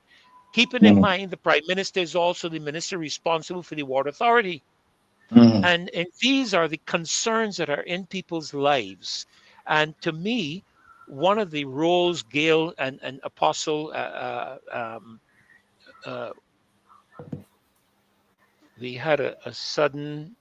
Okay, is everybody back? Yes, we're here. We're here. Yes, we're Okay, here. great. I We're saw us Yes. all. A glitch. A glitch. Yeah. Yeah, a glitch. You know, Yeah. I'm always wondering whenever they try to take when they're going to try to take our show down. But you know, we've always looked at the aspect of what can we do to assist. Yes. Right, to So, assist. yeah. Just to say very quickly that because I have to jump off very quickly, Yes, yes. but just to say in respect to the water in Barbados, there's a very responsible hydrologist by the name of Jamie Paul who is associated with the Barbados Water Authority, and I know that I was involved in a water project a couple of years ago where we replaced all the water mains from St. Philip all the way through to Atlantis, the where the hotel is, Yeah. and because they were there for 90 years. And if I were to show you the state and some of the pictures that we have of some of the water running through our pipelines in Barbados, I don't think a lot of people would not even touch their water sometimes, depending on where they are. The St. Lucie people could lecture you Yeah, on that. exactly. Saluki has it really, really bad. So, Yes. in the terms of the aspect of the use of science and using of dyes, the ultraviolet dyes and so on to pick up, so you can do the sensing from above the water, the floor, to read and to pick up the where the water is actually going, if it is actually running through the pipe or running into the earth. That is a normal standard practice of tracking water flow. And the dye that this specific dye I have to be aware that they're using is one that is healthy and safe and so on. In regards to the other aspects and that you're referring to in vaccination, I really don't want to comment that, but just to Yeah, say that yeah. I do have trust in the particular method of tracking water because we, for the first time, I think we really need to get this water thing wrestled to the ground, and something serious is now being done to find out where the water is being wasted so that the pipes can probably be replaced because they should have done this a long time ago. A lot of talk, but the pipes need to be fixed. I can tell you that in Redmond Village, there's a pipe that is 3 inches wide, and it is there's only an inch of that pipe is available for water access because it is filled with rust and with calcium and so on. Sludge. And the Yeah. people in Redmond Village, they cannot get water. The pressure is always low. You come up from work, you can't bathe until late at night, and when it's cane season, it's even worse. So I'm happy that something is actually there's some attempt to find out where the water leakage is. And that's the only thing I would say on that for tonight, Yeah. if you don't Yeah. mind. I really have to jump That's off now, but I'm happy to be here with my family tonight. yes. Paul, good to see you. You Love know. you. And stay great. Yeah, Blessings, Great Thank to you. have you. Paul Great, and great Thank Cheryl. to you. have Thank you you, on. Connie. Thank you so much. Great Bless to you. have you on. We'll come back to you for future, probably on a Monday, because I think Marcia will be back, and I will revert back to my Monday hosting. So I'll have to arrange a time for you to come back on because we have so much to talk about. But thank you so much for coming on tonight. We appreciate you doing that. Thank you. God bless. Have a great night. Bless you, Wow. sir. Yeah, I think he's frozen. I hope it's not like frozen, frozen like in the um, in the refrigerator. Well, we're setting up for our next set Yes. of guests. Please, Lucy, we just move so quickly on this show in the please. nights, and I'd love to have you back, and you, Gail, and your husband back one of these nights, maybe a Monday. Well, I don't know. You'll have to let me know if Mondays is suitable. That's the show I host. I host Mondays. And Marcia Okay. hosts the Wednesdays, the Fridays, and the Okay. Sundays, and I am responsible for the Mondays. But I believe that there's still a lot that needs to be expressed from a church perspective as to the practical, realistic solutions that we can offer to help in terms of our communities, in terms of the deviant behavior of our young people, particularly our young men. Lucille, Gale, Yes, uh, the, please. the the the when you look at the number of deaths that we had last year in terms Correct. of violent deaths, 50 if Yes. persons. my mind serves me Last month. correctly, I think probably with the only exception of one, all were young men. Oh, Yes. young. All of them were young men. Our young men are being and I take it seriously because, as you all know, the future of a country lies in the loins of the men. Yes, seed. Seed and of the and yes, country. in the seed. Seed. And when you if you can take the young men, then you take the future of a nation, the future of a That's right. society, the future of a country. Legacy, the Yeah. generations. Right. Yes. And so we want to be able to have you guys back. I want to thank you for coming on and Thank sharing with you. us. I wish we had more time. That you you Okay. you know you can always stay, as you know, and listen, because we have a couple coming on. They're from the Bronx, and the gentleman is I can't remember what he referred to himself as, but I would have to say he is a rejuvenated. He'll correct me when he comes on. I'm positively sure of that. But he has been imprisoned. He has come out, and he is now dedicating himself to helping, even willing to come to help in Barbados with Oh, our situation here on the island. And he and his wife is an exceptionally highly qualified professional individual, very, very highly qualified person. And we had them on a couple of nights ago, and I was so blessed. But his wife didn't have a lot of time to talk, and I hope he keeps quiet this time and lets her do her do the talk. I love to have these little laughter moments, because people take life so seriously. Everything is so serious. There are times I go in the supermarket, and believe you me, if you walk around with me long enough, you can find I'm as big an idiot as you'd want to walk around with, because I enjoy getting people to smile and laugh, because everything is so stressful today, and people are going through so much. Just to get them to smile and to laugh is quite a thing. So I do that every now and again. But I will say that it has been a joy having all of you on, both you and Gail. I Thank don't you know if very you'll much. want to stay. I know you're a busy team. Had a long day Shipwani, today too. yes, we had a, yes, it yes. was a, it was a long ride. Tiring too. But we'll talk. We'll connect. We'll connect and see what we can do in a couple of future shows, not too long Yes, from now, please. because I don't want the iron to get too cold. We have to strike the old. People used to say Iron. when the Iron iron is hot. is hot. So, yes. And when we're dealing with all the challenges in terms of crime, and we heard recently an expression by our prime minister relative to crime being a physical disease, which is concerning when one hears that expression, because that plays into a particular global agenda. But Yes. it is concerning. Yeah, I want to And say one thing before I go off, though, yes, Ferdinand. please go Yeah, right ahead. I do believe that I have also an advantage in that I'm a member of the prison board. It has been for Lovely. the last three terms. This Hmm. is like my third That's term. pretty good.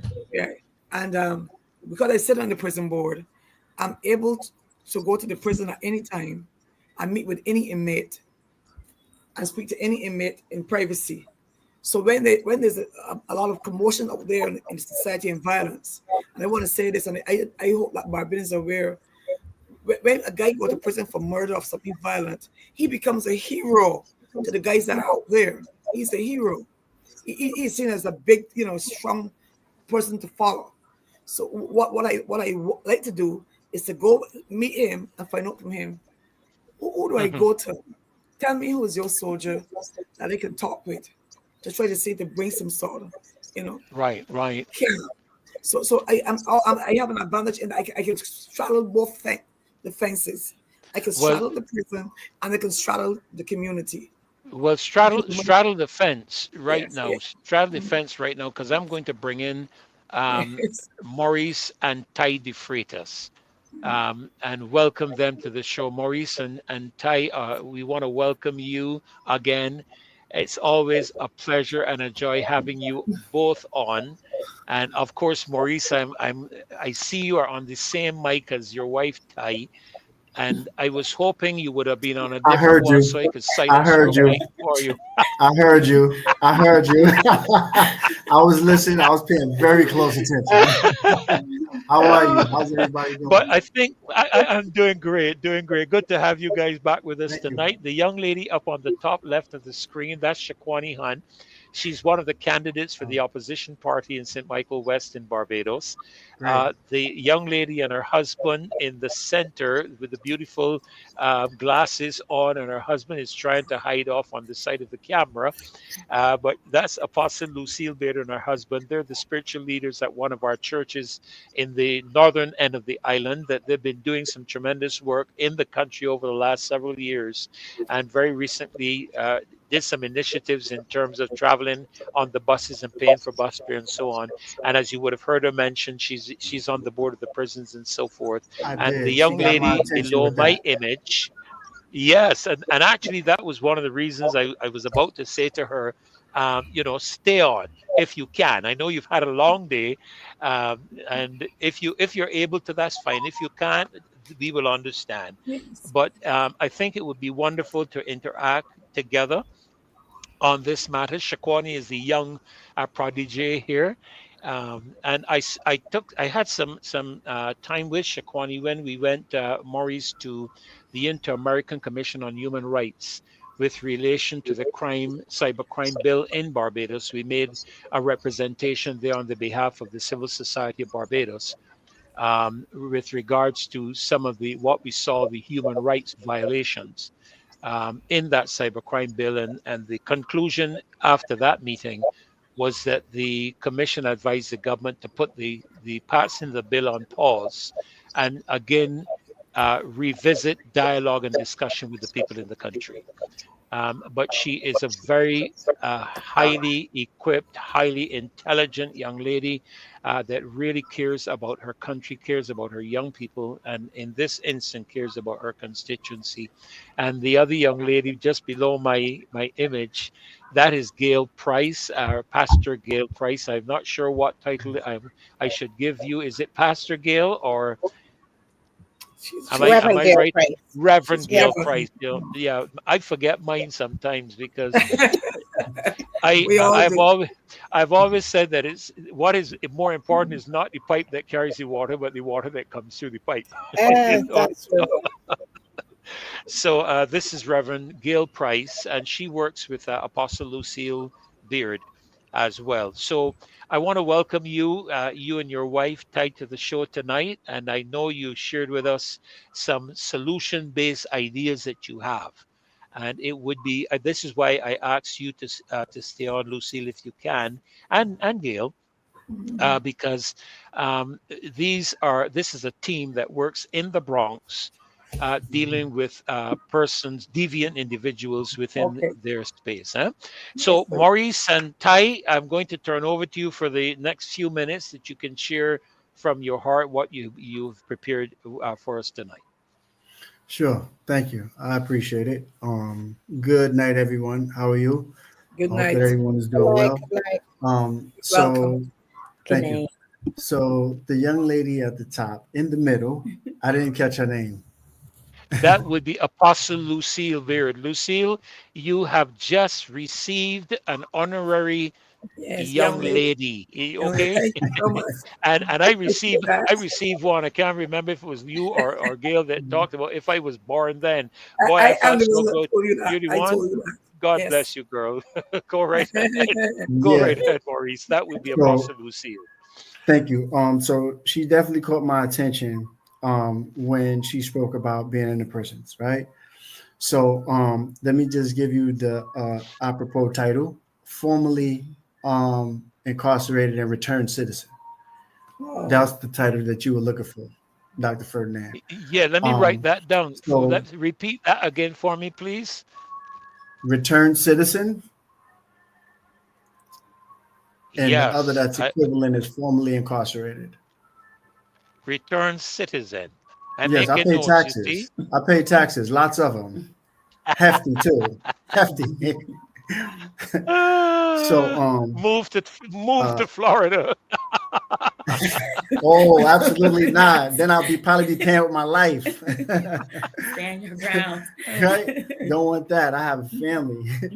So Ah, I I myself formerly worked in the prison as well too. So after, of course, after I was released from spending almost 20 years in prison, I went in at the age of 15 and I got out 90 days before my 33rd birthday. And I spent the time here in New York State prison system. I started off in the juveniles. They used to call it at the time DFY, which meant the Division for Youth, juvenile system. And from there, once I hit 20 or 21, I was considered an adult and I was transferred to the Department of Corrections with the adults. Back then, 16 and up, you were considered an adult. At the age of 16 back then, I mean, those laws are no longer the same. Um, some for the good and others for the bad. Back then, at the age of 16, you could receive a sentence of 25 years to life. But being that I was only 15, I received a sentence of 9 years to life in prison. And I wound up going to 5 parole boards, um, and I spent 17 years. So once I was released, post release, of course, I hit the ground running, didn't look back at all whatsoever. Completely changed my life, but it didn't start when I got out. It started prior to 5 years, 3 to 5 years. I want to say 5 years prior to me being released. I had already been on a path to, I want to say path to righteousness, not, better than anybody else, but my path to righteousness. Right.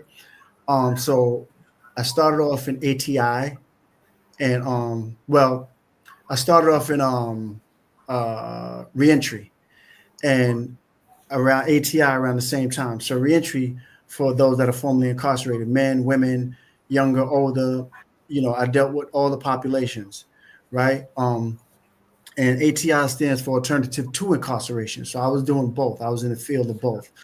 And I'm currently still with ATI right now, and reentry is also my thing as well too. So as I had explained to you prior to last couple of calls we were on, that I actually worked in a prison that sits in New York City. There's the only prison in New York City.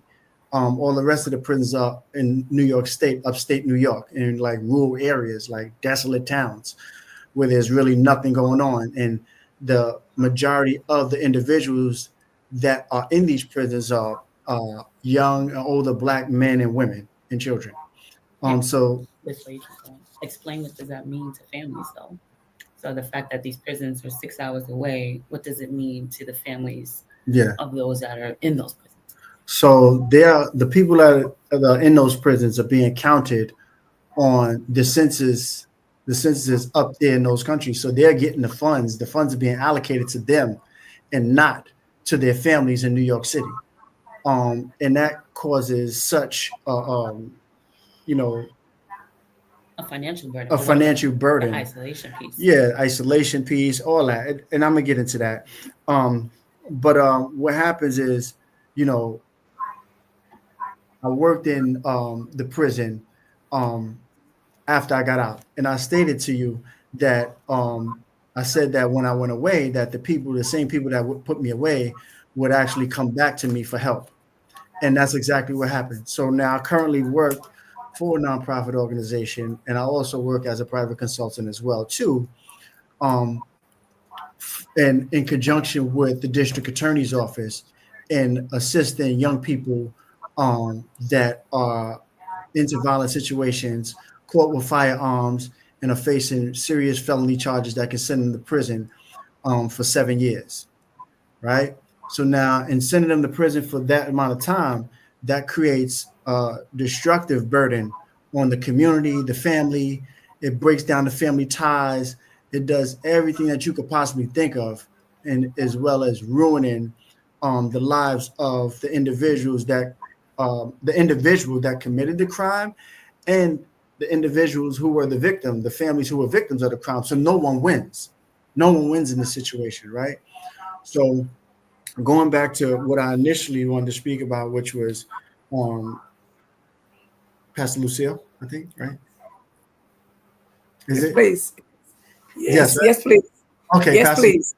yes. Yes, please. Okay, so I wanted to address that because I actually worked in the prison as well myself, doing reentry, allowing individuals, working with individuals. I actually was overseeing 4 prisons for services, reentry services, facilitating groups. That's unusual. That's unusual. Yeah. Oh yeah. But the thought running through my mind, to be honest with you, Maurice, Lucille, is to possibly connect you guys because we do want solutions for our crises here in Barbados. Of course, I appreciate that. Yeah, and so I'll share her information with you if that's okay with you, Lucille. That's okay, fine. That's fine. Yeah, okay. I appreciate that because I appreciate even that you said the thought, and I'm actually saying that's the plan. Yeah, that's the plan, not the thought. Thoughts are great, right? And we love them. However, they have to be manifested. Thoughts, feelings produce what? Actions, right? Yeah. So we're going to produce some actions because this is something that I've already done. And I have the blueprint, the plans, the schematics, and it works. Yeah. In 2020, during the pandemic, right? We were all locked down in New York City. I was providing virtual groups for 4 different prisons, state prisons, 4. And it was successful, right? In the process of me providing these services for these prisons, what also happened was I worked along with a colleague of mine who was in the workforce development field, and we got 20 individuals jobs sitting right here from our homes during the pandemic. So people were still working. I was still working, and other people were still working. But individuals that were released from prison, we were getting them employment. We were getting them jobs. Some of them had the skills and some didn't. The ones that didn't have the skills, we sent them to virtual classes to get these skills, such as OSHA. And OSHA is pretty much, I'm not sure what it's called over there, but it's like construction, certifications in construction, hard skills, soft skills. So during the pandemic, we were still able to make sure we provided people with the opportunity to receive employment and still have a viable income coming to their homes so that they can take care of their families. So I definitely have the blueprint. So I would definitely love to connect so we can make this happen.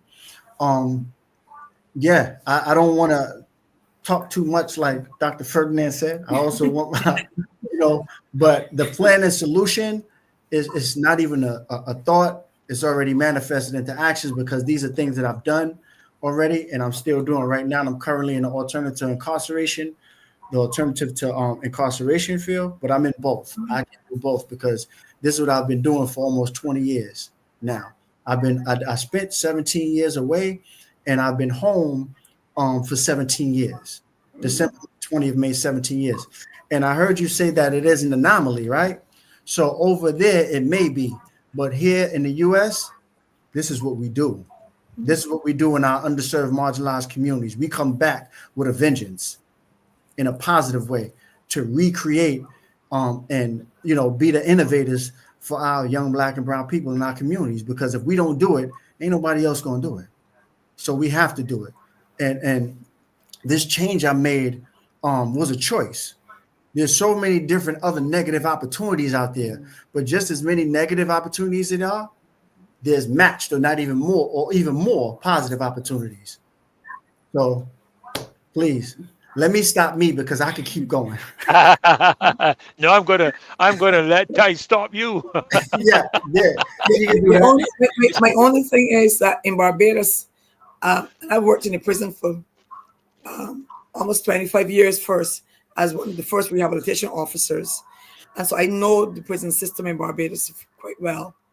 And we don't have a lot of history of ex-inmates coming back to prison to work. There's a strong stipulation as to the guidelines that they have to follow in order to be able to go back in. I've probably heard of one case or maybe two, very far, between. So I understand. Yeah. So that's something that I have to commend that. I have to highly commend that and commend you for that's a breakthrough, very significant. And that's something that I think we have to look at here, because when a person has done the time, paid the price, and have lost their freedom, I think that we should be able to give them that chance, a second chance, whatever route they want to take. We should be able to help them to be able to take that route and assist them in their rehabilitation process. But I think you always talk about how would the ones that are committing crimes now that haven't been incarcerated yet, who are they going to listen to? Yeah. They would more so listen to someone that has walked that path already, and they could hear them better than a me or a Dr. Ferdinand or the police themselves, right? Yeah. So someone that has already been there. Who else best though? Who else best could tell the story, right? And this is something that they need to revisit and really look at. Yes. Unless you know it has happened, but I don't think it happened on a large scale. And I believe that's something that is going to be probably that can be pursued down the road. I would, and it should be. I will mention that to the board. And it should be, because I have, and I'm saying this respectfully, humbly, I have the blueprint. Yeah. I have the blueprint. I am the blueprint. And I have, and I do it every single day. I'm actually in management position. However, I still put on gloves and boots and I go on the ground. Yes. As I said, I made a statement to Dr. Ferdinand last time I was on here that you can't speak to a frog in the well from the sea, right? Yeah. So being that I was the frog in the well, but now I'm also in the sea, but I know how to make it back to the well as well. So I'm able to go into prisons, because this is what I was doing, going into the prisons and teaching and showing the young people, the older people, whoever wanted to learn, whoever wanted to change their lives. I have a whole curriculums and everything on this, right? On how and the first steps. What's the first steps that you take towards transitioning back into a different life, into a positive life? When you go home, case in point, quick example, right? Really, really brief one. So you have a child at the age of, you're young, you have a child at the age of 18. You wind up doing, let's just say 10 years, right? You come back at 28, your child is 10, right? Now, you don't really know your child. You know your child from behind prison walls. Yeah, your child may have come to visit you, whatever the case may be and all that, but you really don't know this child. You have to reintegrate back into your family. And this is a thing, reintegrating back into your family after being away from them for such a long time. So you really know them only for 8 hours, whatever the amount of time the visit is, that's how much time you really got a chance to know them. So now when you're finally released, what is interacting with your daughter or your son or your child truly like? What is interacting with your wife truly like? When you come home, your child comes home from school and you're sitting in your child's favorite seat that they've been sitting in for 8 years. And you got your feet up and your kid comes home ready to do his or her homework. And they're like, Daddy, I'm used to sitting here. And they're like, oh, there's a seat over there. Go sit in that seat over there. Go watch TV over there. And they're like, you just changed the whole trajectory or dynamics of your household just now. Why? It's because this child has been doing this for 8 years while you were gone for 10. right? They've been doing this for 8 years. And now you're telling this child that they can't sit in the same seat and do their homework and eat their cereal or lunch or whatever the case may be and watch the same show they've been watching for 8 years. Now the child is putting on a sad face and going to mom like, Daddy just told me I couldn't sit. And mom is coming out like, what? Like, sir, could I have a conversation with you, please? So your child has been doing this for X, Y, and Z, and now look at her face. She's crying. So I address those solutions, right? I address those problems with those type of solutions before the individuals come home. I give them something to think about. It's called critical thinking. You know what I'm saying? You have to address critical thinking skills, consequential thinking skills. What do I do? What happens if I do this? What will be the consequences behind it? What will my wife say to me? How will my children look at me? These are all the things that need to be addressed before you get out. Mm-hmm. And there's a way to do it. So I may go in looking like this, dressed up, suit, tie, whatever case may be, and be rejected. I'll go in, right, with sneakers on, jeans, right, a jacket, a hoodie maybe, and my message sounds like this though. So they're paying attention to me now because of how I look. Now what I'm saying becomes more intriguing. They want to know, how did you do it? Tell me. I want a positive life. I want to reintegrate back with my family and be positive. I want a job. I want these skills. I want all these things. We have it. I'm going to be quiet now. I promise you, this time I'm really going to be quiet. we have a society that is still not as accepting of the ex-inmate as they should. And a lot of the guys are fearful sometimes, or they're timid. They're not prepared to come back into the same society, having to meet the same people, or have to go back to the same, peer pressure and so on, because people are not ready to receive them, because of the stigma that's attached to prison. We get it. We have to work hard on. We have come a long way. I must say that we've come a very long way based on the rehabilitation programs and so on, because there are lots of skills training in the prison, and they're exposed to all kind of educational programs and so on. And so that's made a difference. But yet in our Bajan society, the psyche will still see the inmate as a person who's been to prison. And so sometimes it's difficult for them to get a job and to reintegrate back into our society. So it'd be helpful to hear, all of the things that you are doing and what we can do here to be able to help those persons to reintegrate into the society. It even starts with, no, that's correct. It even starts though with changing the language of inmate, even the languages. We have to, and if we truly want to change, we have to start with changing the language and the perception. You change language, you know it. I mean, you're a pastor, you know it. Word, sound, and power. You put it out there, it's coming back, right? Yeah. However powerful you put it out there, it's coming back to you 1,000,000 times stronger. So if we change the language, we change the way we speak to people, we change the way we address them, the changes will start.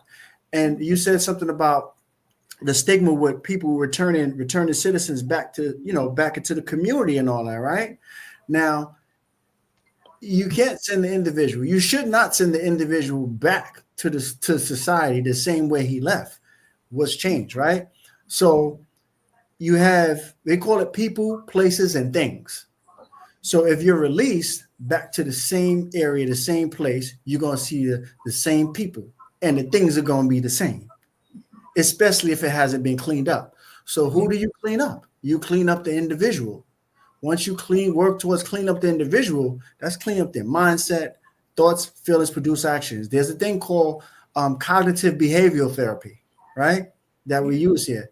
It's a beautiful tool, psychologists use it, psychiatrists use it, counselors use it, licensed practitioners use it, and we use it here to work with our young people. We work with people in general, because when you change a person's thoughts, you get a chance to change how they feel about things.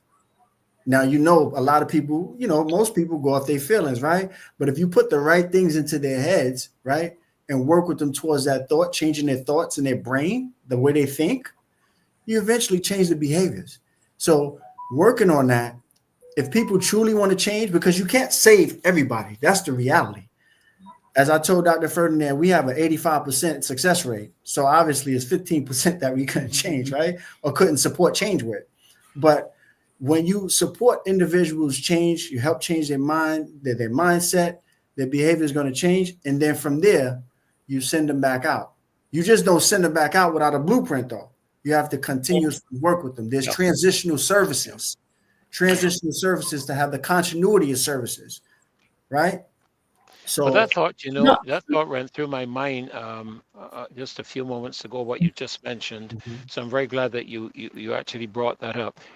Well, as been happening on the show for tonight, we have had our guests coming fast and furious. Let me tell you that.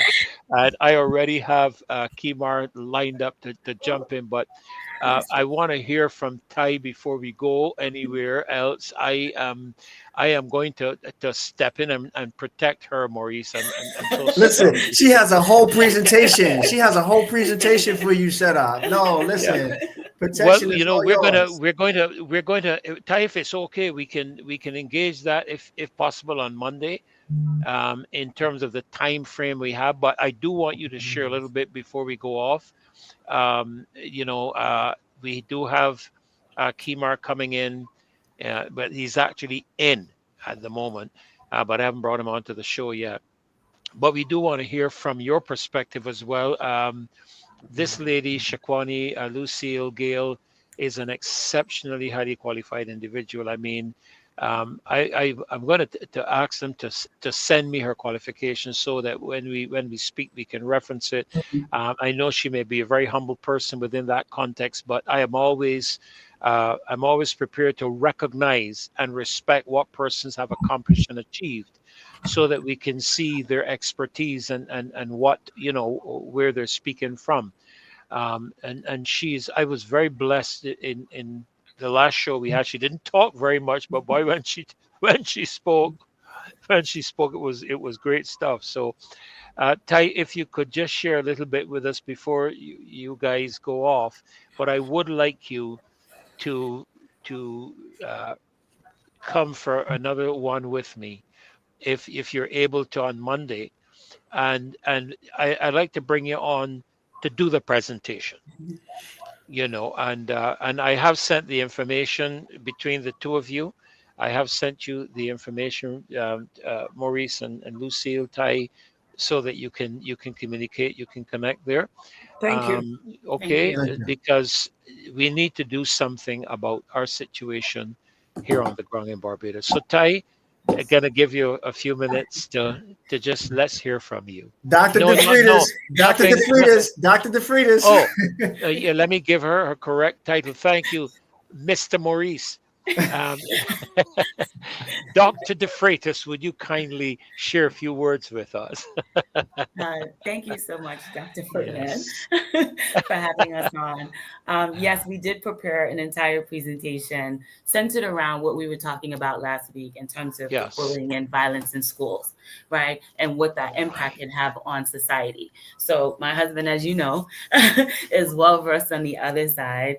And I'm well-versed in terms of education and childhood development. So the presentation basically, just touching lightly on it, it just looks at what does bullying look like in school, and its future impacts, like what happens to a student that this happens to. And yes, we must put a pin in this, because if not, to your point about what happens to a society that is minus their men, and then what happens to a society when their women have mental health issues, or the women are suicidal because of something that happened in childhood that wasn't addressed. So I don't know what else do you want to know. Oh, I want to also tell you that Mondays are not good. I take a class on Monday night. So any other night is fine, just not Mondays. Okay, that's fine. There's a question here quickly before we move into the next segment that I did want to see if you guys could address. As a part of a prisoner's rehabilitation, could not that very rehabilitation course be a certification or diploma that could be learned by willing inmates, thus skilling them to counsel inmates? But you would say yes. Yes, absolutely. Right. No, absolutely. I'm looking at it right now. Absolutely. Yes, absolutely. So it's funny that you're saying that, because you're speaking to me. You're speaking to me, right? Just X off the inmate part. Return a citizen, right? And formerly incarcerated. Of course, absolutely. Absolutely. If you gain a certain set of skills, right? So I gained skills when I was formerly incarcerated, right? I mean, when I was formerly incarcerated, I gained skills, right? And these certifications. When I got out, I seen people throwing those certifications away, and I saw that, I was like, I earned these. I'm going to use them. And I used every last one of them when I went on interviews. And I didn't have to go on many interviews. I didn't have to go on many because the ones that I went for, I got it, right? Because of those skills that I learned. So yeah, absolutely. That's the plan. That is the plan for individuals to receive this knowledge, receive this information. It's wealth. So I think too, it would speak to the formerly incarcerated's passion for making sure that the oncoming youth don't have to face that same thing. It's a passion for change, right? Definitely. It's a passion for change so that there isn't a cycle of recidivism. Yeah. Yes. The same person has actually said trained inmates would be trained counselors once they sit and pass that counseling course. Inmates will have hard and transferable skills to exchange for money on the outside. And then there's another comment quickly before we move to the next segment, where one of our loyal opposition, they're saying some of our boys who go to prison are highly intelligent. They're no fools. Of course they are. Yes. That is so true. They're very brilliant. Yeah. And we talk about that all the time. Like, what is the community losing out on? What are the treasures, the human capital that communities are losing out on because these boys are sitting in prison? We're losing. And, like, they are our doctors, our lawyers, our musicians, our architects. They're sitting in prison. But Lucille, remember when we had the prison there on Station Hill, some of the best coconut bread that I have ever tasted has come from the prison. They still do that. And carpentry. They used to do cradles and all that kind of stuff. And paintings. There have been a lot of awards at the NIFCA because of the work that they're doing. I'm so glad that you actually said that, because I wanted to jump in a little bit earlier, but I wanted to give the others an opportunity to speak. I know one person, well, let me say really well, that came out of prison. Well, while he was in prison, he did O levels, he did CSEs. Coming out from prison, he applied to go to further his education. He ended up getting an associate degree and a bachelor's.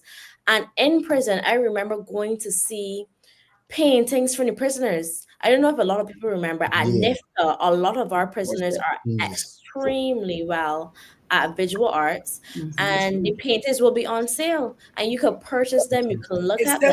It's still happening. Exactly. And from speaking to him, I found that he said like he tried to speak to people, like go back and speak to people, have these conversations, and it's not very easy. There's a lot of turning you around, a lot of people turning them away. Even currently now in the constituency, I have a lot of people who were formerly incarcerated, but coming out getting jobs, it is very difficult. It may not be something as serious.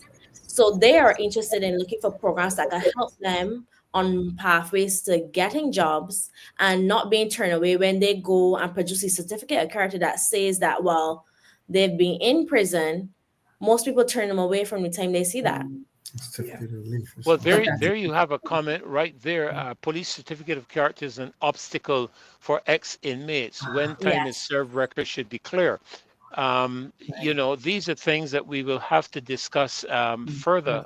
My feeling is I will try to see if I can get a Wednesday night that I can get back with you, Ty and Maurice, and maybe you, Lucille, and Shaquani, from a young person's perspective, because I think we need to be hearing from their end as well, because we do have a lot of young people. When I look at the people who are involved in criminal activity, they're in their low 20s. A lot of them, and so it's very concerning for us. Now, I want to say, nevertheless, while you might not have been able to get to share the presentation, Ty, to you and Maurice, nevertheless, to thank you so very much for coming in, because Thank you. especially Lucille and Gail here, Thank you. that you have been able to at least make that Thank you very communication, that much. connection Yes. with them. And I'll leave you to advance that aspect, because as I Sure. said, the church takes a lot of flack for not being involved and not being relevant. And it's good to see that in truth and in fact, that's not the case. That's not the case. Eh? So thank you all so much. Bless all of Appreciate you you. Thank being you. here. Thank you. Thank Bless you. you. God bless you, Bless Gail. God Thank bless you. you. Appreciate it. Maurice and Ty, we keep in touch. Yes. You know my Absolutely. connection number. You can shoot a message to me anytime, and Absolutely. I'll be happy to start planning things with regards to you being here with us on the show. Will All do. We right. definitely So will. it's good to see you again. My goodness, thank Always. Good you. to see you. Thank It's you. beginning to be a wonderful family, and Absolutely. and I Agreed. and I'm beginning to think that my segment of the show is no longer CARICOM Shakwani. It's now global. It's now the global opposition. Hey, So listen to great. me. It definitely is Dr. Fernanda, because people who have ideas of how we can handle combating crime is very, very important. We need as Right, much right. help as we can get. Yeah. No, Thank you and so very much. we Yes, love yes. Barbados, so yeah. Well, you're looking at possibly the future attorney general here or something like that. You never know. Okay. So Okay. making that connection Oh, early, go ahead, Okay. Dr. and Fernanda. you never I know don't want what to can vote. I happen. want to cast my vote. Got it.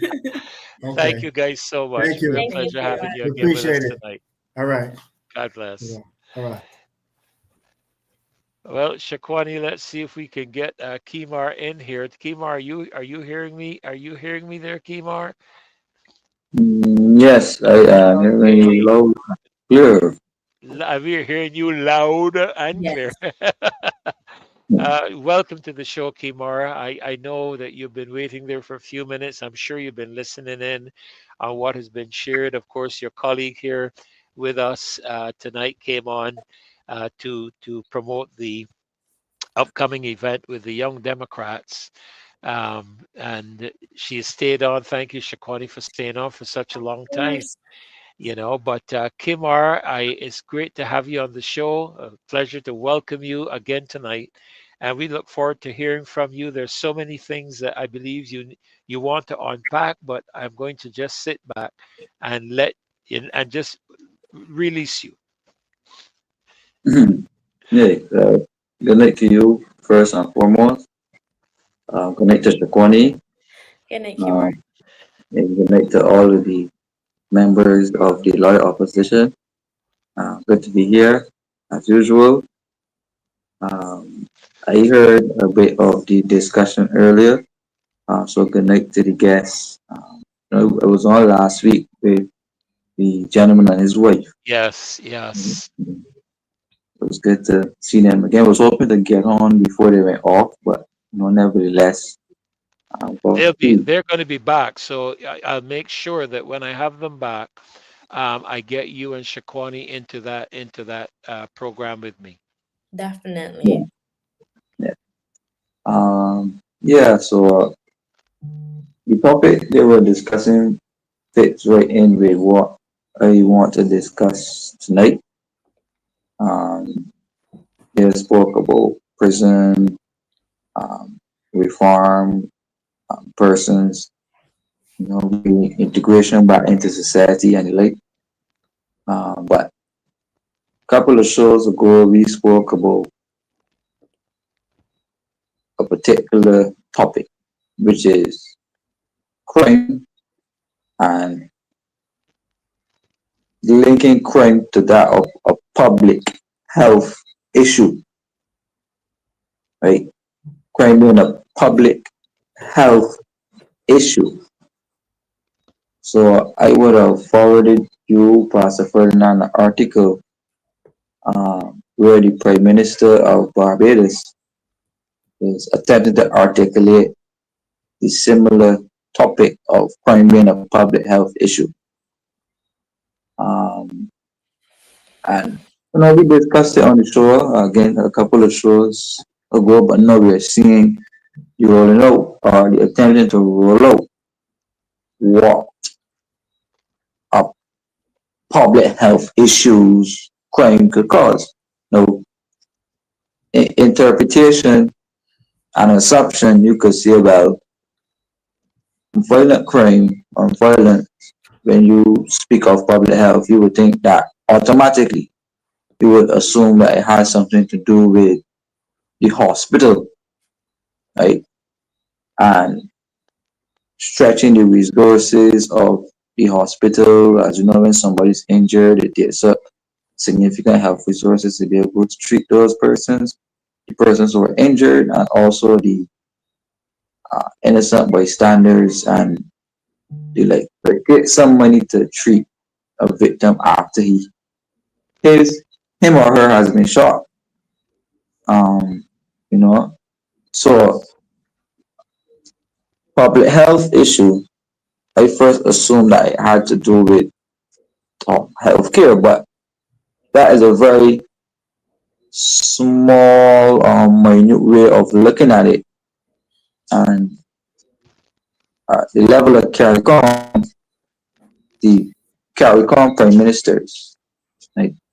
Because right now, the prime minister of Barbados is the chairman of CARICOM, right?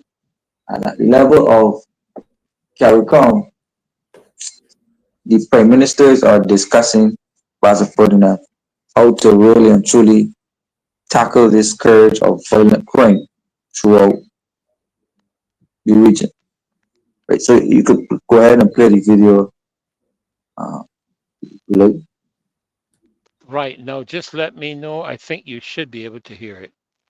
Wait a minute, let me make sure. Okay, the volume is on. Okay. On a range of measures from Are you hearing those it? that look at criminal justice reform, legislative reform, those that look at violence as a public health disease and what we must do in the medium to long term to be able to change how our people treat to conflict and how our people see themselves so as to minimize the opportunities for crime that would otherwise exist. Just we to have taken a confirm that decision you're to hearing it. engage You're hearing it. someone, a former attorney general of the region, You guys to hearing it? lead in this effort, because it was felt that someone must come to work every day, given the extent to which the region wants to see urgent change and indeed modernization of its criminal justice sector, while at the same time strengthening law enforcement and being far more efficient. We were able to settle on a range of measures from those that look at criminal justice reform, legislative reform, those that look at violence as a public health disease and what we must do in the medium to long term to be able to change how our people treat to conflict and how our people see themselves so as to minimize the opportunities for crime that would otherwise exist. We have taken a decision to engage someone, a former attorney general of the region, to help us lead in this effort, because it was felt that someone must come to work every day, given the extent to which the region wants to see urgent change and indeed modernization of its criminal justice sector, while at the same time strengthening law enforcement and being far more efficient.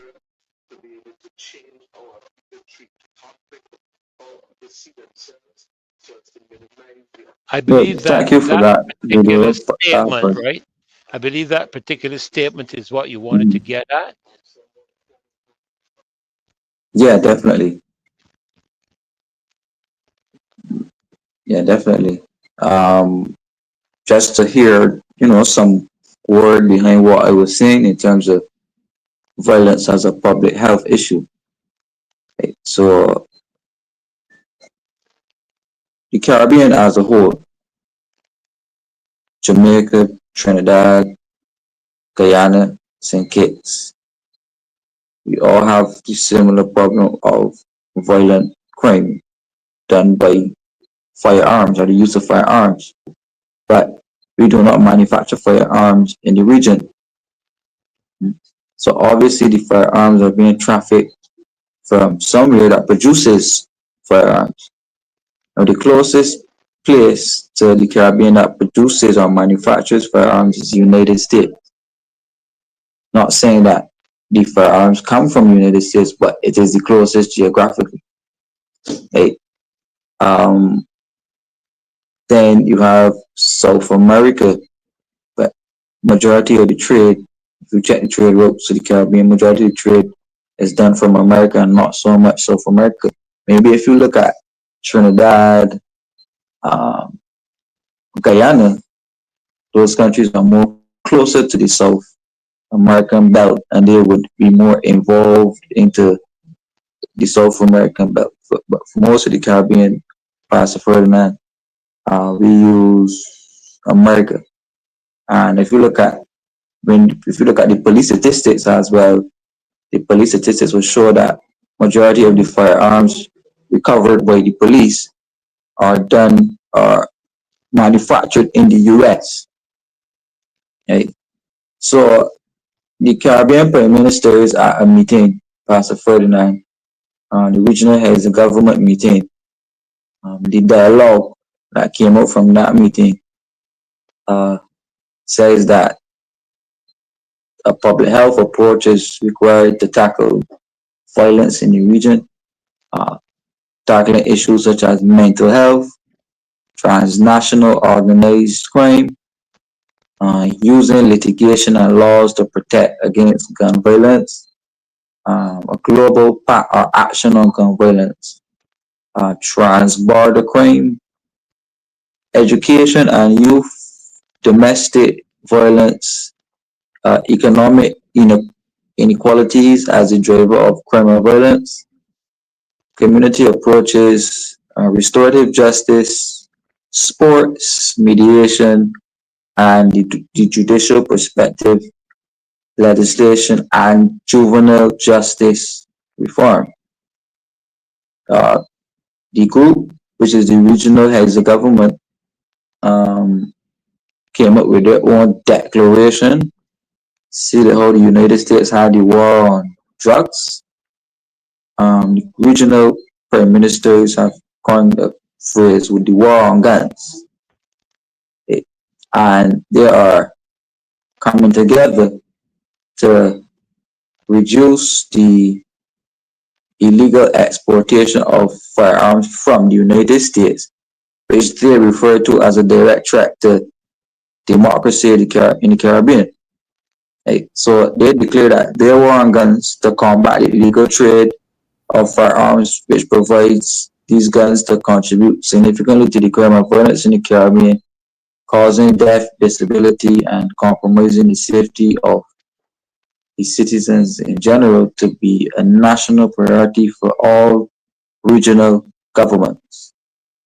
So the heads are calling on the United States to join the Caribbean in the war on guns and to urgently adopt and to take action to stop the illegal exportation of these, guns into the Caribbean. So the CARICOM heads also noted the fact that they have disproportionate shares of national budgets. For example, every country has a different size economy, and therefore we make different levels of revenue. We are in different levels of debt, and we have different priorities given different countries, and we therefore have different shares of resources to allocate to tackle the problem of crime. So whereas Barbados could spend $300 million worth of resources to tackle the issue of crime, maybe St. Kitts could only spend 50, right? Whereas Jamaica may have a $60 million budget, Barbados could only spend, X amount. So different country varying.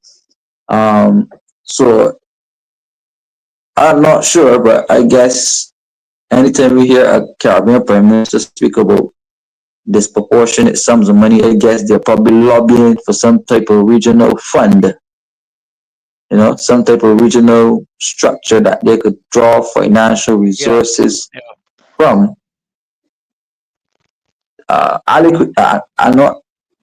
Adequate amounts, equally allocated, that they could use to tackle criminal violence.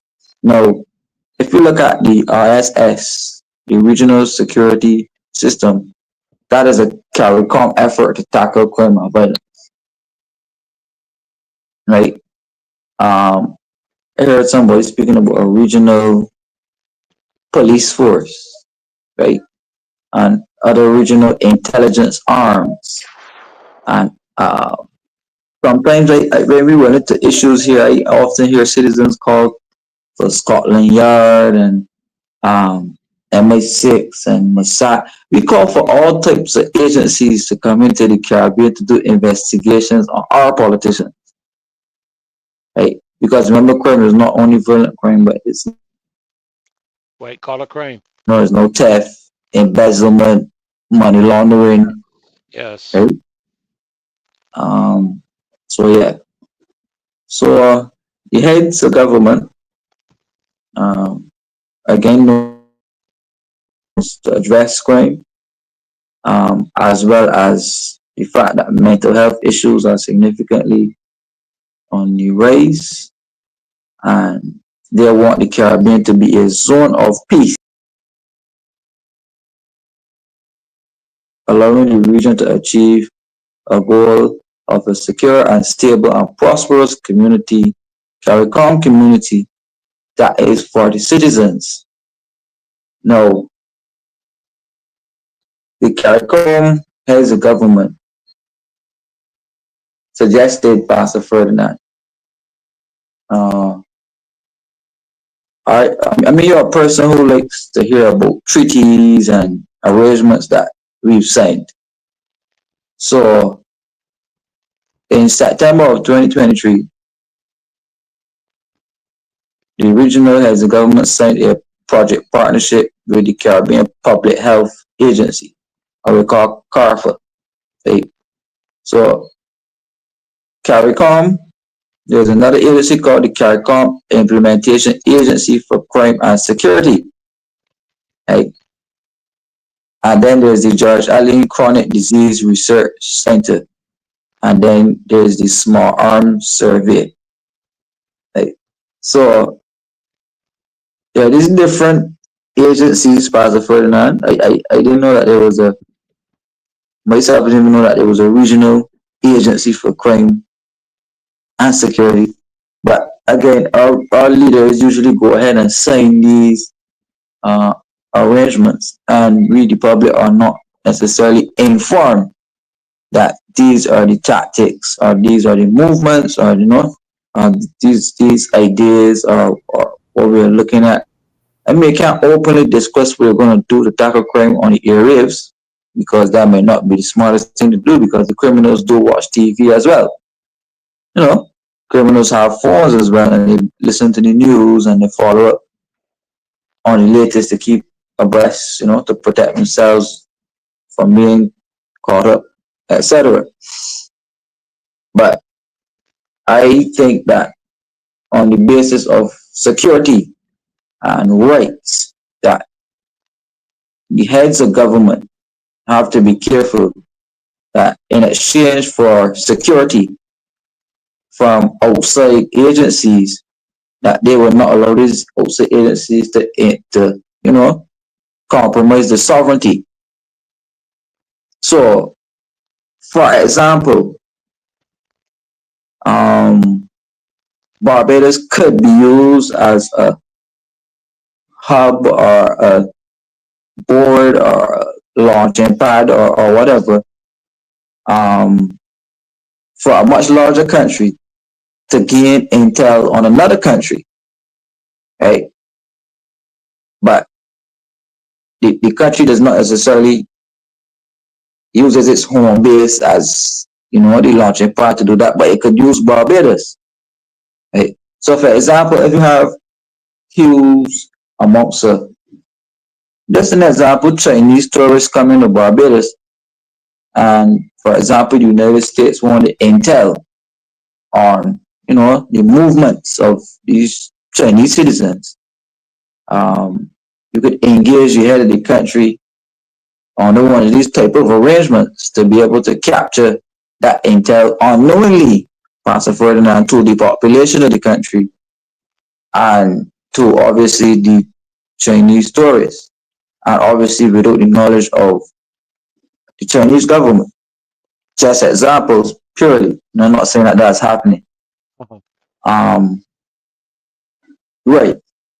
So we have a lot of information sharing agreements being signed at the level of CARICOM, country to country information sharing agreements, where like they're claiming that they want to tackle human trafficking and tackle regional crime. So they would have information sharing arrangements with other countries and information sharing arrangements with Canada, England, the larger countries that Caribbean people like to go to. So three main ones: US, Canada, and England. Like usually we have arrangements where like if you are on bail, for example, and you escape the island and you manage to get into another country, um,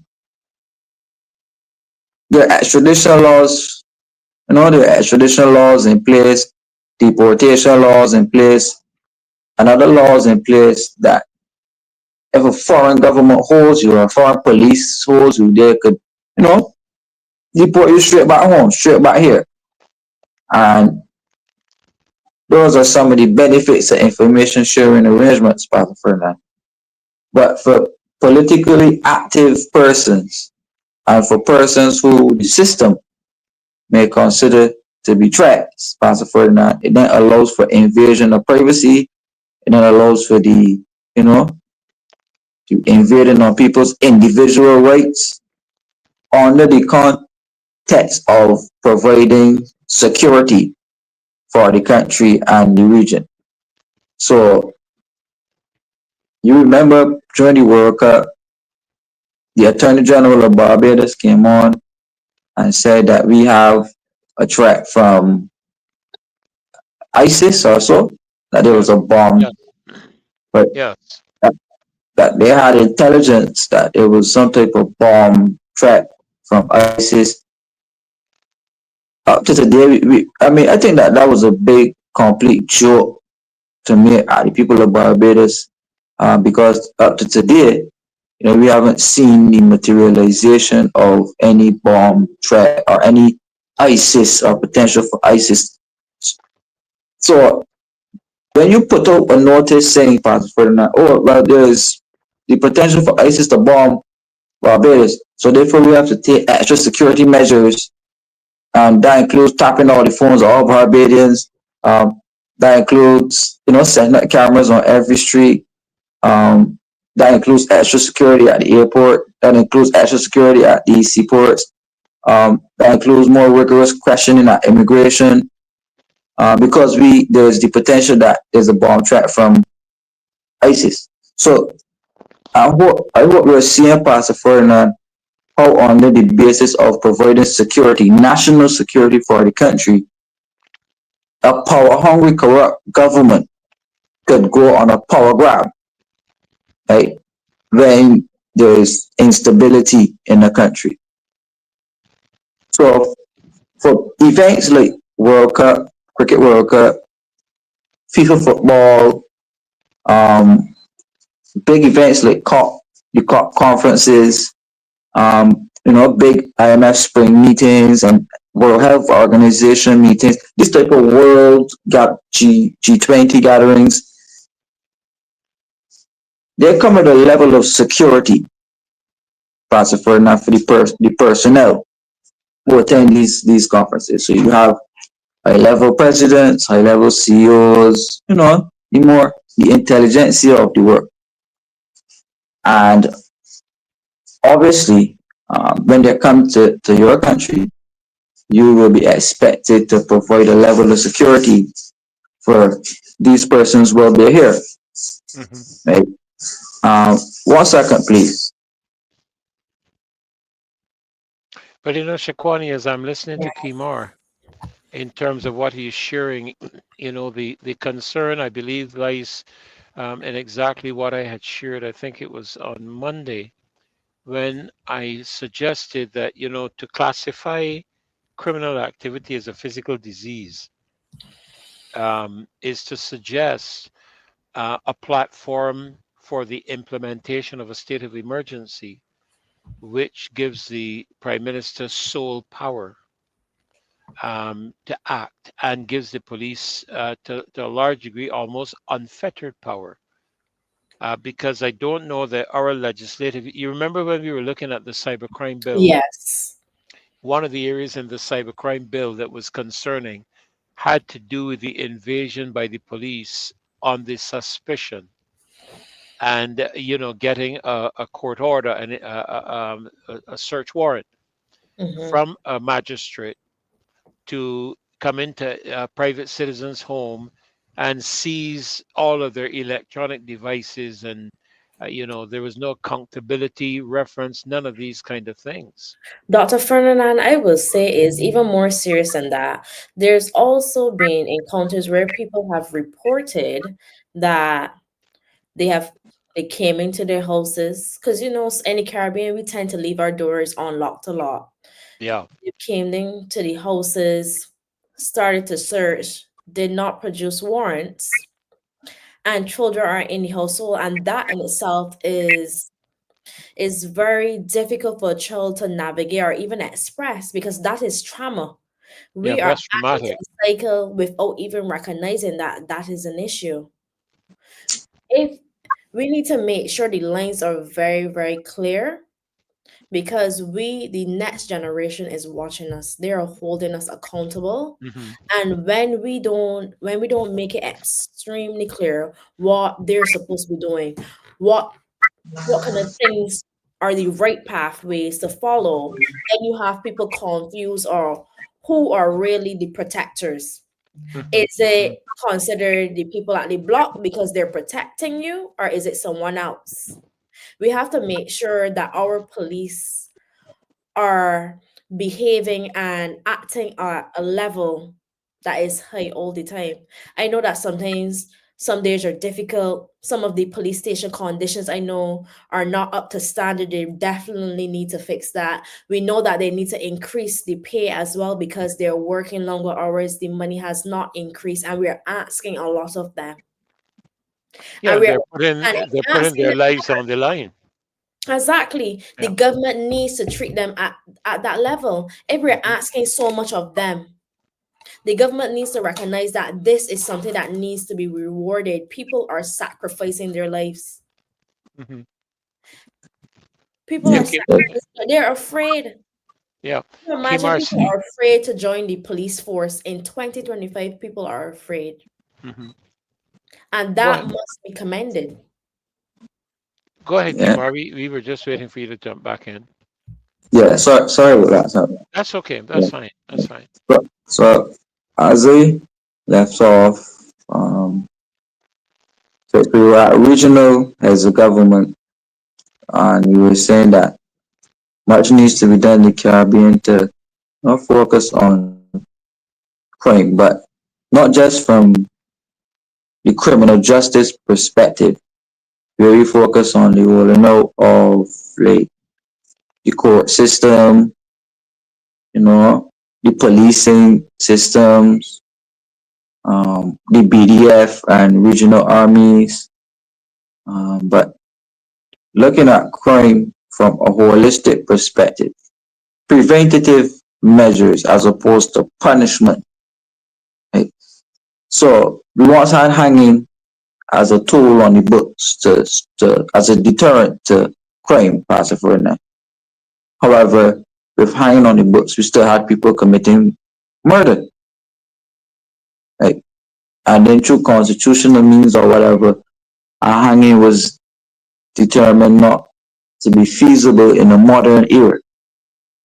So we have long sentences being given out, but you have people who are still willing to commit the act and take the risk of getting a long sentence. And I'm sure Shaquani could tell you, and Pastor Ferdinand, even her as well, speaking about it. Young people saying, well, we could do a murder or two at 20-something years old and get 20-some years and come out still young. No, KEMAR, I don't mean to interrupt you. I I know teachers who told me that they have formers saying that if they go to prison now, they can come out in their 20s and still be young. So I want to stop you because you're saying 24. I'm saying that they're going into secondary school with this mentality already. So the correction isn't only at secondary school, it has to start from primary school. Good. So, but you know what Shaquani said, just reiterates the point definitely. These other measures, right? This is what the regional prime ministers are discussing. These other measures, which would focus on early childhood care programs, getting into schools, doing your anti-violent campaigns, however possible at the schools, focusing on welfare for households, for at-risk households. We have a big gender disparity in households nowadays, and that you are more likely to find a single mother household as opposed to a single father household. Not saying that single father households do not exist, they do, but you will find more single mother households than you find single father households. Yes, yes. Right? So, welfare assistance to those type of households. Other programs focusing on general well-being, passive Ferdinand, mind, body, and soul. So even the church and religious application to crime. Right? So the role that the church would play in preventative measures of crime, the role that the corporate or the private sector can play as well in terms of preventative measures, teaching young minds about the value of work, teaching careers, about the viability of building careers, because a lot of the issues nowadays surround the fact that and sometimes the average criminal.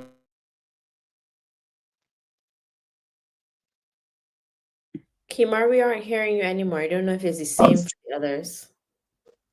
Sorry, Shukwan, you were saying something? No, I was saying that we couldn't hear you. I think it is sticking a bit, or that's me that's sticking. Yeah, I think it is, but we're hearing you okay now. But sometimes it goes with long periods of silence. Yeah.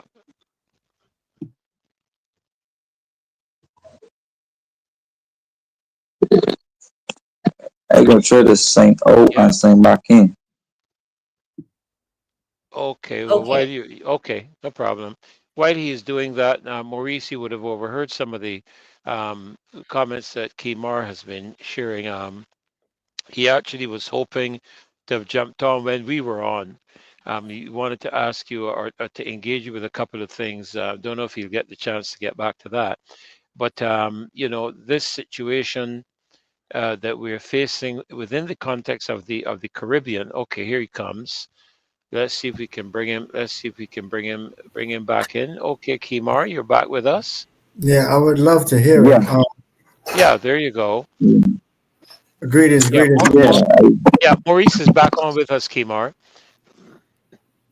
Yeah, good to have him. Good to have him. All right. Yeah, but I was saying some stuff there. So I'll be glad to have getting some conversation with him after, definitely. Yeah, but as I was saying, these measures, these alternate measures, as opposed to focusing on, I suggest, the hardcore, tough on crime. So every government would come up and say, we're going to be hard on crime. We're going to bring back hanging. We're going to increase the sentences. We're going to bring what Barbados wanted to bring, judge-only trials. We're going to reduce the probability of getting bail. We're going to increase the fines for firearms. Using the justice system. But this public health approach, Pastor Ferdinand is saying, But look, the healthcare system has been overrun and overburdened, not only with instances of violent crimes, but realistically, exposure to violent crime causes trauma. Right? So you have people with post-traumatic stress, families of these persons who are impacted by it. Wider society is impacted by it traumatically because every day you read the news, somebody's being shot. So it is shocking reading the news every day. You have this general fear of socializing. So therefore, economic activity slows down because as opposed to people comfortable going out and spending in the economy, they now are very reluctant to spend because, not going outside to be shot, even as an innocent bystander. Right? So businesses tend to close a lot earlier. People tend to get off the road a lot earlier, and therefore you slow down overall economic. Right. When you go past that, then there's the overall loss of productivity, Pastor Ferdinand, and then you run the risk now of other. Right, you run the risk now of other diseases now stepping in, like depression and stroke, cancer, hypertension. All types of diseases now come along the way because you have people stressed out on the daily, living in perpetual fear of being caught in a violent scenario. Right? Look at the schools across Barbados. Look at the tension in the schools. Look at the behavior you can see on the cameras. Yes. Right? And I'm sure that if anybody does a study on the school system or the education system in Barbados, you will definitely see that the school population is way more stressed than before.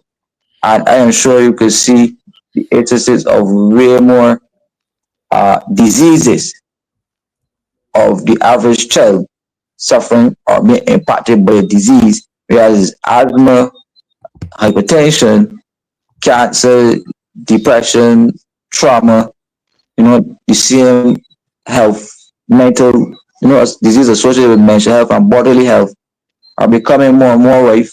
Again, a loss of productivity in the schools, and you're seeing it with the children, and definitely you're seeing it emerging itself with the fact that the younger population, again, if you look at the diets that they're on, what they're eating, they're the ones who are perpetuating the violent crimes in society. So even if you have older people doing crimes, you will see older people doing these heinous crimes in association with younger people. Right? And most older people have like a MO by a certain age, meaning that the chances of you doing a violent act at an older age, is not so high as opposed to a younger age. Right?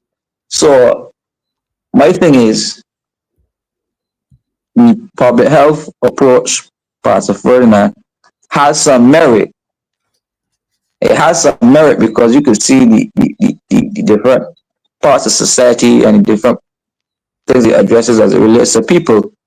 But the overarching point here is that we are going to give more rights. We are going to give more of our privacy. We are going to give more of our money in exchange for peace, in exchange for stability, in exchange for security, because regional governments will roll out a public health approach to crime very soon. And you will all hear them preaching the same song with the same rhetoric. But it will all be in exchange, Pastor Ferdinand, for more vigilance on society. Right? Sure, more cameras, more security, more policing, different levels of technology. So you know, our devices, which you know that they already spy on us a lot, that will become more and more prevalent. Um, Cybercrime, using the cybercrime bill to allow the police excessive powers to confiscate, as you said, devices and other electronic stuff that they could come in and do, you know, have access to in exchange for we are providing security to tackle the crime issue. So we have to be able to strike a firm balance in between the two. Yes, we want security. Yes, we want peace. Yes, we want to tackle this crime issue. But we do not intend to re-enslave ourselves, Pastor Ferdinand, in exchange for the peace and security from government. You know, one of the things that Maurice mentioned, KEMAR, a little earlier, I'm not sure if you were on early enough to hear him. He was talking about the mental health issues. And I made a note of it because as we've been speaking, you know, there's a lot of children coming into school. And, you know, Shaquana, you talked about primary school. Yeah. We only have about 5 minutes left on the program, so let me be as quick as possible here. You know, several years ago when I was working with BMW at Bay Street at the time, a little boy from primary school came into my showroom. And to make a long story short, he stole my computer off of my desk. You know, he was looking at one of the sports cars that were there. I slipped into the office to speak to the general manager, came back out, my computer was gone, and he was gone. And then a couple of days later, I got a call from the police station to come down to identify, to see if, you know, my computer was among these things because we had reported it. So I went down. And when I went into the room, he was sitting on the chair with his mother, on a chair with his mother in the room. And there was this long table with a whole gambit of things on the table. And actually, before that happened, I saw his school uniform. I won't say which school. And I contacted the principal of the school to find out that they were having a sports day the very next day at the National Stadium. And so I called the police and we went up to the National Stadium. And I'll tell you this, KEMAR, I watched the face of every one of those children coming in through the door of that stadium. These are primary school children. And if you could see the anger on their faces, every child coming in through the door looked angry. And I must say that, you know, I really believe we need to start treating too a psychological aspect of our primary school children. You know, sometimes we focus on secondary school, and as we know here in Barbados, Shaquani, the number of counselors available to the secondary schools is a joke. To the primary schools is even worse. They Exactly. share one. Every 4 primary schools share one, unless they change it. Yeah. But they need to. For Because children, they're usually told that they don't have anything to worry about. There's no problems. But by telling them that, they have to now suppress whatever emotions they have on side. So that anger has to come out sometime, somewhere. So we need to stop telling children they don't have any issues, they don't have any problems, and start listening. I guess as adults, we need to be more active listeners instead of suggesting to them that they don't have problems. We need to listen to what the problems actually are and see how we can help them navigate finding solutions for them. Yeah, you see, yeah, sorry, Maurice, go ahead. No worries. So, yeah, so I just wanted to address something real quick, especially I'm glad you said that, right? So, active listening is actually a thing. It's actually a thing. So I can hear everything you said, right? And respond completely different because I was not paying attention to what you were saying. I was just listening to respond, right? And not listening to understand. Understand, right? Yeah, So yeah, now I'm yeah, going to throw out a few things. Trauma, right? Young people talking about killing and doing time at a young age. School to prison pipeline. I want you to just listen to all these things I'm saying. Prefrontal cortex of the brain, mental health. A combination of community, judicial system, the churches, and police. That all has to come together. But I want to go back to trauma because I hear a lot of talk about how these young people are killing and criminals and this and that. but they weren't born like that, right? They weren't born like that. I know you have predisposition for some things, but to be a criminal, right? So you got to think about the people that are hurting people. Who hurt them?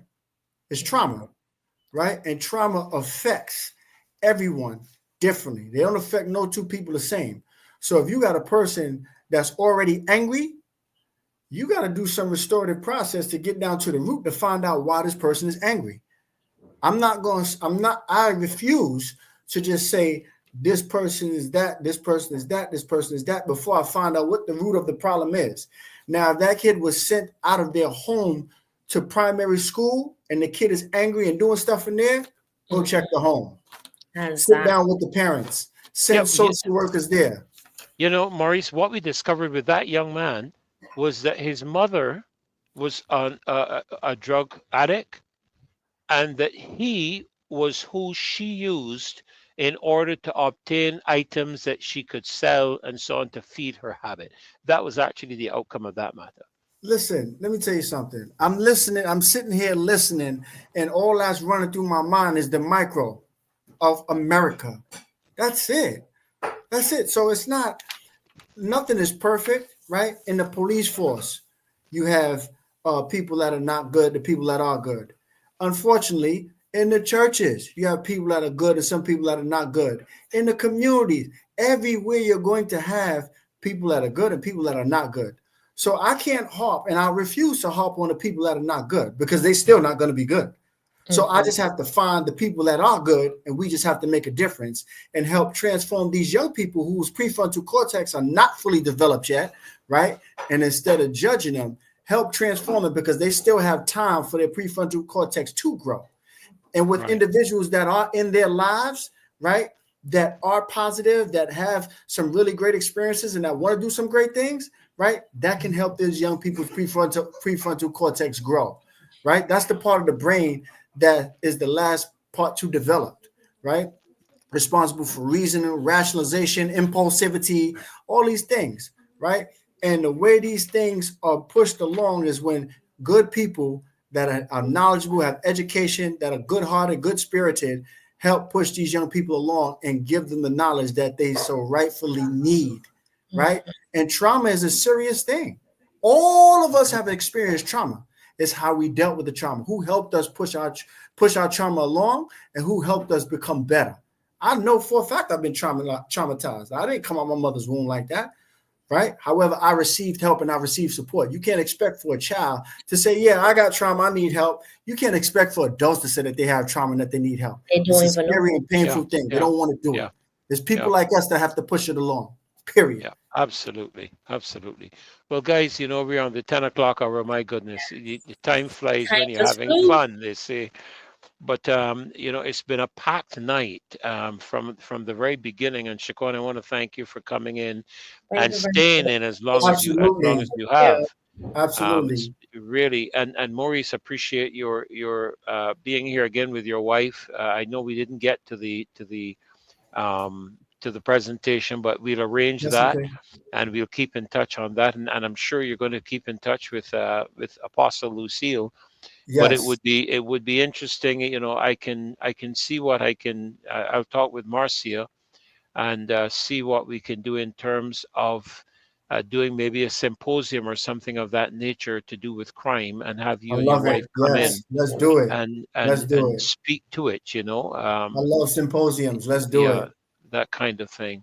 But KEMAR, as our closing expert tonight, you know, you came in bringing a tremendous perspective to something that maybe we have not been paying attention to, and that is the whole matter of the regional perspective being set in place to create a scenario that would give them legitimacy to act in a very aggressive manner toward their citizens. So let me give you the closing remarks for tonight, that you can wrap up your segment with your closing words. Well, thanks for letting me have any final word. As you rightfully said, These scenarios are precursors to state of emergency. So how we live during COVID with the ability of leaders to dictate to the country curfews, cordons, lockdowns, restrictions of individual rights, restrictions of privacy in the name of a pandemic, you know. Um, our leaders want this type of power because it comes without restrictions. It comes without restrictions, gives you the ability to dictate to the society without repercussion or account. So yes, the violence is a problem, but with good solid community work, we could, deploy preventative measures. We can't save everybody because there will be some persons who are adamant that crime is the way for them, violence is the way for them. And as a society, we should have a response for those persons who really want to push the envelope. You understand?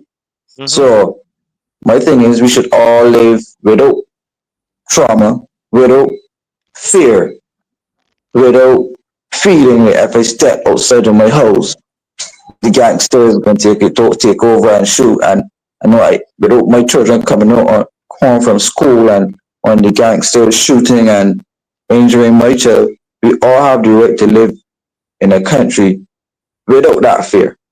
So I also support Pastor Ferdinand, the state deploying whatever measures within the law, within reasonable force, Pastor Ferdinand, to deploy whatever corrective measures that are needed to tackle problems that are already out of hand. Right? But power to the people, and let's just hope for the best. Thank you. Well, thank you so very much. Just go ahead. 2 seconds. So, KEMAR, I wanted to say the reason why I keep saying Barbados seems like a micro of America, right? And that's something that we want to put a hold on, put a stop to, and obliterate it, right?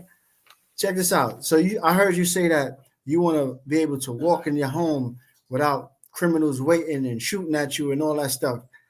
Here in America, right, I have to worry about that with the police and the criminals. Think about that. The police, the people that are paid to protect me. I pay tax dollars for the fire department to protect me, put the fires out of my home. I pay tax dollars for the EMT to come save my life. And I pay for the police to do what? Serve and protect. We have we have a similar situation here too. Believe me, Maurice, because I know my sons have had been parked at a gas station with their friends and colleagues, and so the police have pulled up and attempted to intimidate them and get them to come over to talk to them for whatever reason. And they just said to them, no, if you want me, come here, come to me. I'm not coming to you. So there's an aspect where that does happen here as well. I guess not to the degree, and maybe not for the same reasons that it happens in the U.S., because we know one of the reasons it happens in the U.S. from the aspect of profiling, I think it's referred to up there in the U.S. And, you see a particular person, whether it be race, class, color, creed, or whatever, and because they're in a particular locality or walk in a particular street, automatically you conclude, I don't know that it has risen to that level here as yet. I'm not sure of that, but again, I guess the statistical information would show that. You don't have the time, but I had some interesting statistics that were shared with me. Maybe next week I'll get a chance to share them in terms of the amount of guns and where they're coming from, KEMAR, and in terms of the exports from the U.S. to the Caribbean, where a significant percentage were recovered in Barbados between 2018 and 2022, and there were U.S. sourced and traced to a U.S. retail purchaser in America. But I guess, in days ahead, we still have a lot to discuss and a lot of solutions to offer and to provide in order to try to redeem our society. And maybe on Monday, KEMAR, we can talk about, is Barbados an economy or a society? I actually had that note here in my diary. In terms of, you know, the heading we had for tonight, I think was strict guardians, firm craftsmen, who? And I was simply asking who's responsible for being strict guardians and firm craftsmen. It's not the government, it's the people of Barbados that are responsible for that. That's who it's referring to in the national anthem. Yeah? So I want to thank all of you. Maurice, thank you again for just slipping back in, that you could connect with KEMAR. KEMAR, thank you again for a tremendous presentation again. Shakwani, thank you for coming in and staying with me for all this time. Thank you so very much. And of course, to our other guests who made it in, Apostle Lucille BAIRD and her colleague, Reverend Gail, and Paul Gibson as well. There's just so much that we wanted to cover tonight. I might have to reduce the number of persons and increase the number of time, the amount of time. But you know, we try to get as much information as we can in that people can learn. And you know, I'm really thankful to all of you for teaching us and instructing us in throughout the session tonight. So thank you so very much for being on with us, ladies and gentlemen of the loyal opposition, the CARICOM. Yes, absolutely. CARICOM opposition, thank you for being here tonight. It was a pleasure serving you over the past several weeks that Marcy has been away. Usually my show is generally the Mondays, and she handles the Wednesdays, Fridays, and Sundays. But Shakwani, I have a sneaky feeling that I am going to see some things developing, but I am not going to volunteer that information. But it's been a pleasure having all of you with us tonight. We wish you a great, great night. God bless you and have a good rest. Bless you too. God bless. Have a good rest. Good night, everyone. Good night, KEMAR. All right. All right.